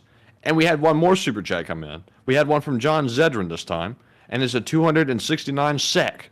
I'm not really sure what that is without translating Swedish it. kroner. But somebody let me know. Oh, it's a kroner. Well, thank you very much, John, for that. And he says, Happy New Year to all of you, and stay safe. Free question from the chat, and keep up the good work. And also, Happy New Year to you, too. And thank you so much for the support, John Sedgren. And it, of course, helps us out a great deal. And I hope you have a Happy New Year's as well, because I would hate for someone to have a bad Happy New Year's. And also, if y'all are thinking you might and you want to have a fun moment and a good laugh on New Year's Eve, come here tomorrow. We're going to be live on New Year's Eve. We'll be running when the ball drops due to the heat. Who dropped the ball? But anyways, we'll be here. So make sure to tune in tomorrow, because we will be covering the news of day 312 on New Year's Eve. And so with that, we are on to the next one. And thank you so much once again for the support. And we will keep up the good work thanks to you. And with that, we are on to the next one. And we have a super chat from Lawrence Krieger as well, who puts in a $5 donation and says, You're doing great. And also, you're right about Chicago. He put scowl. and thank you so much for the support. And I didn't understand that comment at all, saying what was said about what I said, because it's just true. You know, it's like saying the Irish immigrants that entered New York City in the 1860s and 50s calls from the Irish famine, because they were starving to death over there and they wanted to come somewhere where there was actual food. They started to cause a lot of strife in the city, and there was all kinds of pro-American citizen, true American movements where you had to be a true American, born in America, to be an American. You just couldn't come from anywhere. That happened too. You know, it's like, I'm not going to sit there and lie. History is history. You know, I'm not here saying whether it was right or wrong. I'm telling you what happened. You know, it's like, you can either take it or leave it. But thank you so much once again for backing that up, because I think that as well. And so with that, we are on to the next one. And thank you so much once again for the support. And we have another super chat. This time it's from Roy CC07, who puts in a $5 donation and says that GFSIS map says that let's see, I'm not gonna be able to say that. Wait a minute, what? Pajushchance, I'm assuming. I know I'm butchering that as well. You're butchering it too. but anyways, that place in how do you say the second word? Svatove. Svatove direction is taken back by the AFU. Have you heard anything in regards to that? I have not. I don't even know about that specific village, so unfortunately, I would have to declare ignorance on that one, because I have no information in either direction. So with that, thank you so much once again for support. I hope that does answer the question fairly well. And believe it or not, y'all, we've actually gotten to the live chat segment well ahead of schedule. We'll be able to answer live chats for probably the next 25 minutes. So strap in, everyone. Crazy. Yeah, that's actually really nice, actually. I like that. So strap in, everyone. We're going to be answering questions. And, you know, just in case anyone's always going, man, you have to pay to get a question answered free of charge for the next 25 minutes. Because we always do this. You know, whenever I say you don't have to put in a dime to have fun on the stream or get your live chat answered or anything like that, I'm serious. So with that, let's get to the questions. All right. So, of course, first up, saying in the live chat what the first one's going to be. It's going to be the Morse code. And it's going to be Mark Hodges, CFA, WFTU, and BME. They said the Morse code says Wagner Group is the Russian form of prison work release. Y'all are correct. Hey, Matty actually got a laugh out of that one. Yes, I did. Silence. I always like how you make the short comments. I'm actually allowing you like long-handed responses there. Like, yeah, like I found that really allowing funny. me long-handed responses. Yeah, I'm Okay. allowing you. Yeah, like you see, Matthew, you know how it works. It's got to be a long-winded, long format. I talk nonstop, so it's really hard to allow anyone else in. So I'm always like trying to keep breaks, so that way if you want to add anything in, you can just go to town if you want. You know, because a lot of people. I could always just interject my comment instead of the long pauses, obligating me to speak. You could. That's true. But y'all did get it correct.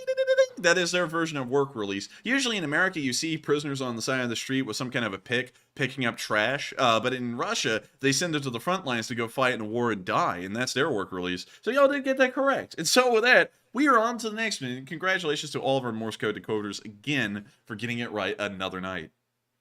Indeed. And up next, we have a question from Bill Deplorable, who says, if several nuclear powers agreed to the Budapest Memorandum, why isn't the UN even attempting to throw Russia off the Permanent Security Council?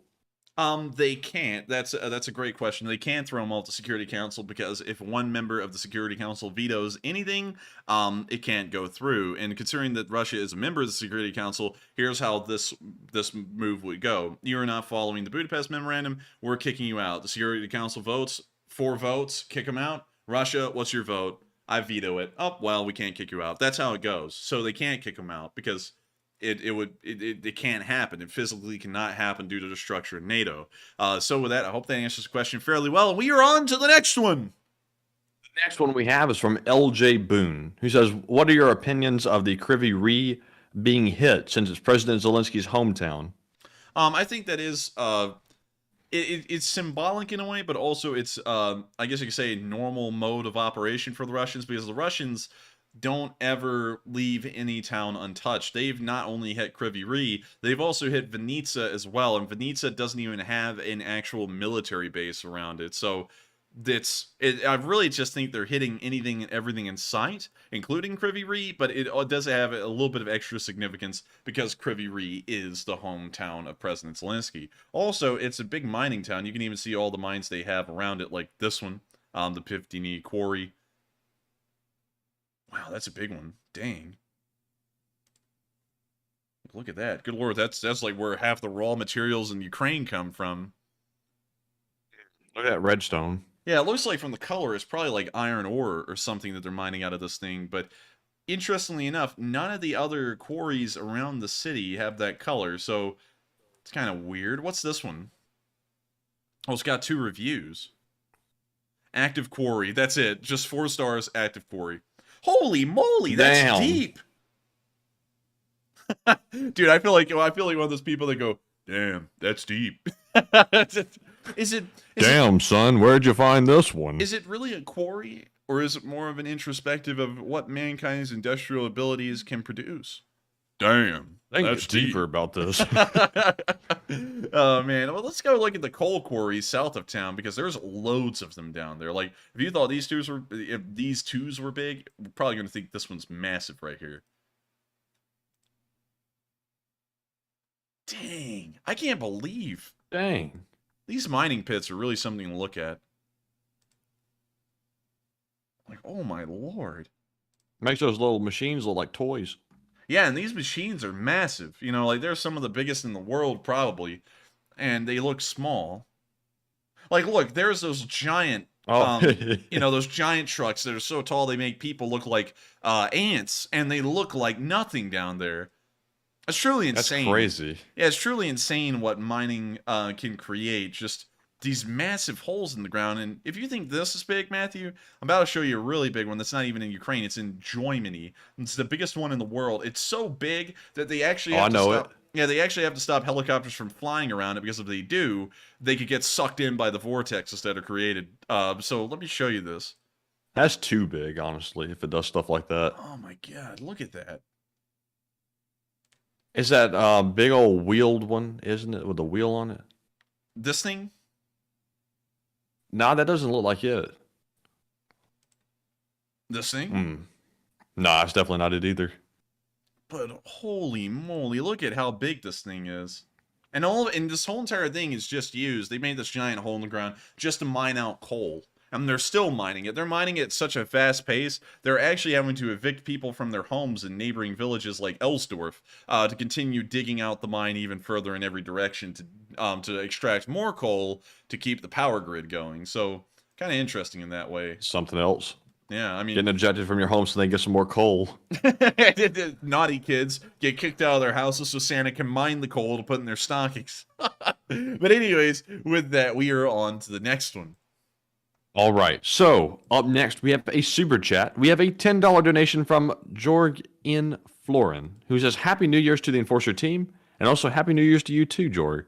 He says, thanks for providing your service, and I'm happy to make it before the end. Wink, wink. The end? What are we, about to die? Does he know something we don't? Yeah, George's like, you know that window over there? You like windows? That's like one of those threats where it's like, well, I'm happy to see you before you stop working at this company. What do you mean? Well, we're laying you off. It's almost like that. But I thank you so much for the support, Jorg. And also, Happy New Year's to you as well. I hope you have a fun one. I hope you are watching this channel tomorrow. And I really hope you are. That's not a threat, but it is. But thank you so much once again. And I thank you so much for enjoying what we've been doing so far this year. It's unbelievable to think that just in a short amount of time, it'll have been an entire year since we started doing this. And it feels like time has just flown by. It's been a real journey. We've done so much. It's unbelievable, honestly. I'm not even going to go through the whole spiel. It's just unbelievable. But with that, thank you so much once again. And I hope we addressed that comment fairly well. And with that, we're on to the next one. Said at the end of the stream. Oh. He said, I usually get up after the stream's done. Oh, okay. I thought you were talking about the end of us. I was about to, hopefully I don't die soon. Like, you're about to start listing off, like, our exact home address and everything. You're going to be like, I'm going to come visit you. Wink, wink. Anyways, with that, we are on. So, the machine you're talking about is called the Bagger 239, or 293, according to Fuyuma. Let's pull that thing up. The Bagger 293? That's right. Also formerly known as the Man Takref, RB293. What's this, like an artist rendition? It is. That's a fake. Yeah, that is. Wow, dang, look at that. A phony. Damn. Golly. I don't understand. It's absolutely terrifying sometimes to see what we're capable of producing. And this thing isn't even a vehicle of war. It's just a coal extracting machine. And it still looks like something just for some reason, it looks terrifying. I don't know if that's just me. Spit. Get that wheel spinning fast enough, it can be a war machine. I feel like it'd get blown up before it did anything, but yeah, I guess. Also, here's the Statue of Liberty beside it for scale. No, we shouldn't be building stuff that big. That's insane, actually, to think it's that big. If you actually put the Statue of Liberty beside it, the Statue of Liberty at the top, at the torch, is as tall as this thing. I wonder how long it took to build that. It was in 1995. It's like, how did it take like 10 years to build it? And they got more of them. Wow. Now, I know the Chinese have an even bigger one, I think. There's no way. The biggest, let's type that in. The biggest bagger in the world. I'm not sure if the machine's called a bagger. I think it might be the model name. The biggest excavator. We'll call it an excavator. The biggest bagger in the world. What the hell? That's not it. That's a whatever they call that excavator. Let's see. I'm trying to see if anyone's going to name off the vehicle because I know someone will know. We are streaming tomorrow, CME. We will be streaming tomorrow. So if you just want to enjoy New Year's Eve here, you can. We will be live. See, those machines are amazing. I used to work on a show, I think, Discovery, about them. Oh, cool. Oh, wait a minute. There used to be a show on, I think, on Discovery about them. That is true. There used to be a show, and that's where I saw this thing for the first time, and I was like, oh my god. You know, I was like, this thing is just terrifying to look at. Oh man, look how small it makes that. It's just insane. It's unbelievable. But it doesn't seem like anyone's giving it names, so for now, I think this is the biggest of its kind in the world. Wait a minute, we can go to Wikipedia and see the exact name of this thing. The bucket wheel excavator. So, size, operation, automation. Abandoned in a field. This one's just abandoned. That would seem like it's pretty expensive just to sit out in the field and rot. Yeah, but I guess the idea is where else would they bring that thing? You know, it's not really like it's easy to move. You know, it just gets. I guess it gets built on site because it's so big. Melt it down. That's true. Melting it down would probably be pretty. But then again, it might be so uneconomical to tear the thing apart and break it down. But it seems like all of them are in Germany because all of these are different ones that were used in Germany. So that's kind of interesting, except for this one. But this one was once again used in Germany. Wow, that thing's huge. That is massive. It's a marvel. These things are really marvels of engineering, just the fact that they even exist. It's crazy to think that they actually get used, too. Look at this. Like, that thing's like, I would assume that that thing is probably the length of the middle span of the Golden Gate Bridge, with how big it is. That's very huge. Man, he's just like my henchman. Yeah, it's very big, very huge. But with that, we're going to be moving on to the next one. But still, that thing's unbelievable. Oh, goodness. But anyways, up next, we have a $10 super chat from Keymaster, who says thank you, and the YouTube pair Bowels. So thank you, Keymaster, for that very generous support. And Enforcer, what say you? Thank you so much for the support, Keymaster, and helping us keep this channel running. And thank you for your support. It's viewers like you who keep this channel running. And so, thank you. And so with that, we're on to the next one. And thank you once again for the support.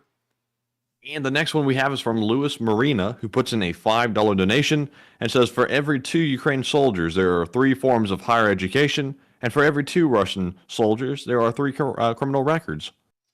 Ooh. Ooh. Actually, I think for the Ukrainians, there are 3 forms of higher education. And for the Russians, there are about 6 feet of ground above them. So with that, I thank you so much for bringing that up. And with that, we are on to the next one. Right. And up next, we have a $2 super chat from Chris Webb, who says, Happy New Year. And Happy New Year to you as well, Chris Webb. Happy New Year. And with that, we are on to the next one.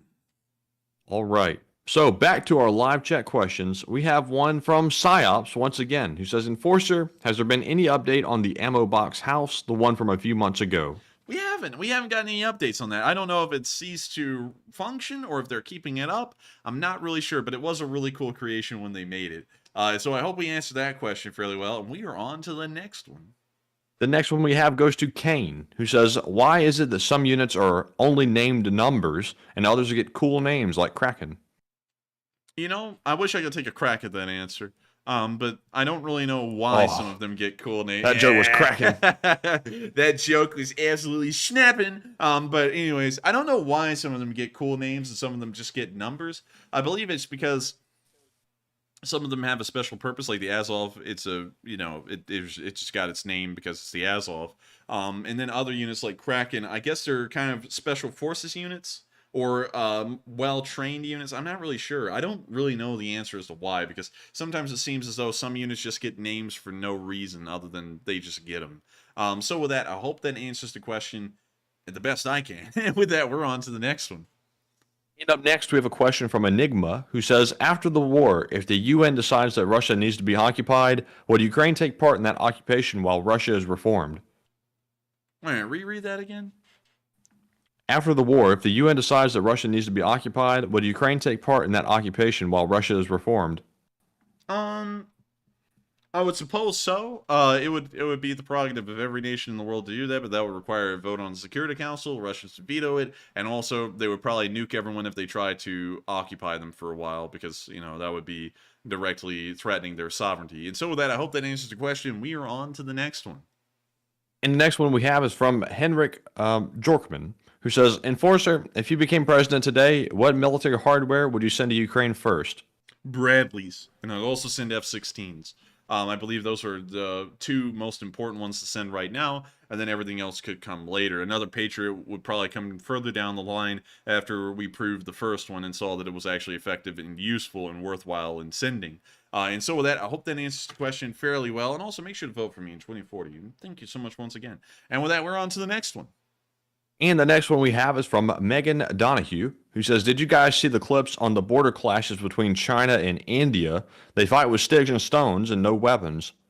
Yes, we did. I've seen that a lot. The reason why they fight with sticks and stones that break their bones is because they have a treaty that forbids the use of firearms in the area. Otherwise, wars would be breaking out there every week, and then they would have to create a ceasefire, and then the next war would break out in another week. It's very contentious up there. They get in a lot of fights and battles, and that's why they fight with sticks and stones. But the reason being is that the Chinese keep on trying to slowly move their border further into what India claims is their part of Kashmir, and the Indians aren't having any of it.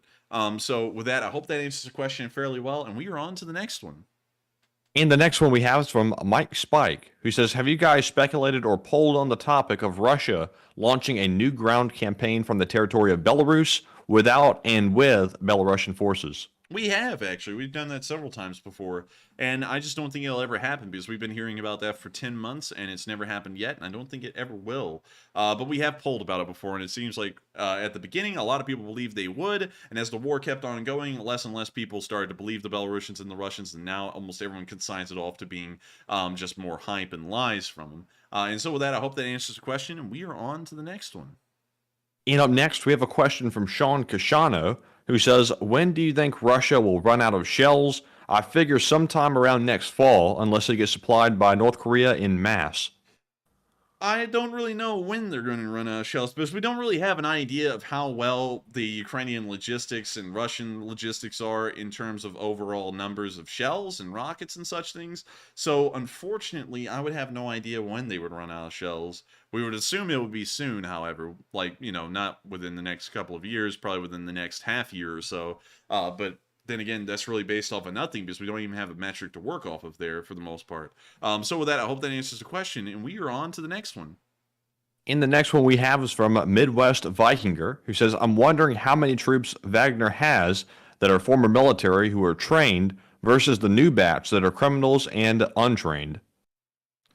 There's not really a big difference because the Wagner group didn't really perform well in Syria back when it was made up of quote-unquote professionals, and they're still not performing well now. And even at the beginning of the war, they performed poorly, even if they were made up of quote-unquote professionals. And so I really think there is no difference in between the prisoner Wagner unit and the proper professional mercenary Wagner unit that we saw at the beginning. They still do terribly in both instances. And so with that, we are on to the next one. And up next, we have a question from Mr. Attitude, who says, excuse me. Mr. Attitude says, has all of the first 6 months of aid gotten into Ukraine? And do you know, wait a minute, do you all know it used to be reported? I don't understand the second part of that question. But the first 6 months of aid have made it into Ukraine, and I would say all the way up to the past 8 months of aid have made it, and the 9th and the 10th months are still in the process of being transported into Ukraine and used. So I hope that answers the question fairly well, to the best of our abilities, and with that, we are on to the next one. And the next one we have is from Ken Patterson, who says, is it true that Bradleys with tows destroyed more Iraqi tanks in the Gulf War than Abrams tanks? I'm not really sure on that. I would have to go back and look at the numbers a little bit more and number crunch them a lot. But I believe that they did, if I remember correctly, but it was by a smaller margin. And so with that, I hope that answers the question fairly well. Once again, take that with a grain of salt because I'm not really sure on whether that's true or not. But with that, we are on to the next one. All right. And it looks like I have 2 more questions on the spreadsheet. So the next one is going to go to Sausage Gravy Biscuit, who says, which new weapon system has recently been promised by the USA? J-stars, J-dams, etc. Now, didn't somebody else ask that question earlier? Yes, we did. And it appears that everyone answered that it was actually the J-dam that was being sent into Ukraine. So I hope that answers the question fairly well, Sausage Gravy Biscuit, our favorite breakfast food.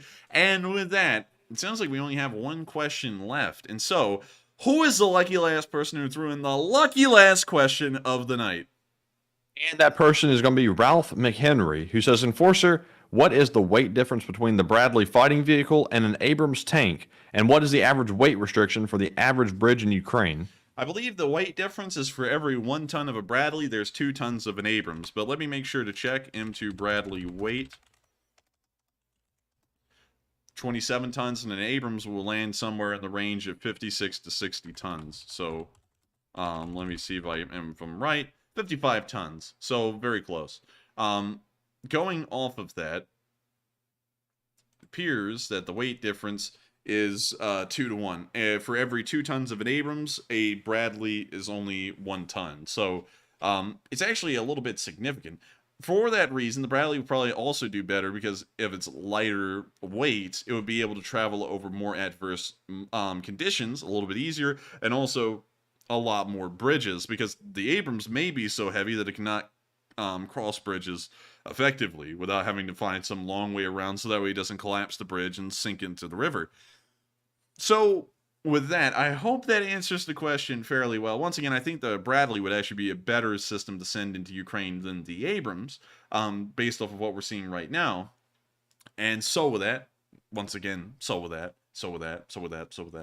is time to end tonight's stream. I thank you all so much once again for watching. Tom Exman asked, this is a good question, Matthew, are we going to have a Sunday fundraiser? Is that even a question? Of course we're going to have a Sunday fundraiser. We didn't even miss Christmas. And if we didn't miss Christmas, why would we miss New Year's Day? I'm just kidding with you, Tom. We will have one, though. But thank you all so much once again for watching. It's been an absolute pleasure to cover the news with all of y'all and also answer all of those questions. And if y'all enjoyed, make sure to hit the like button and also subscribe. It helps us to keep this channel running, and it lets us know that y'all want to see more, and we're always delivering. And so with that, I will see you all tomorrow to cover the next 24 hours of the war in Ukraine on day 312. Good night, good luck, stay safe, everyone, take care, and also, Slava Ukraini.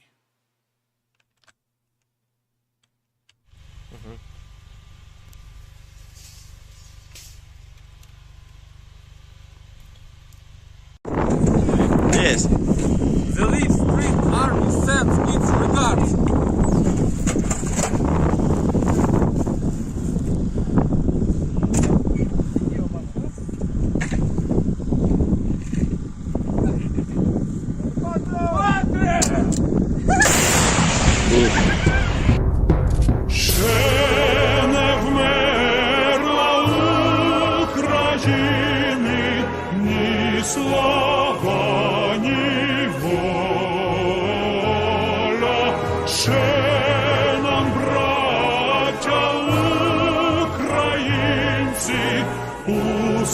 Усміхнеться доля, згинуть наші вороженьки, як роса на сонці, запануємо ми, браття, у своїй сторонці. Тіло ми положим за нашу свободу і покажем, що ми браття козацького роду. Душу й тіло ми положим за нашу свободу і покажем, що ми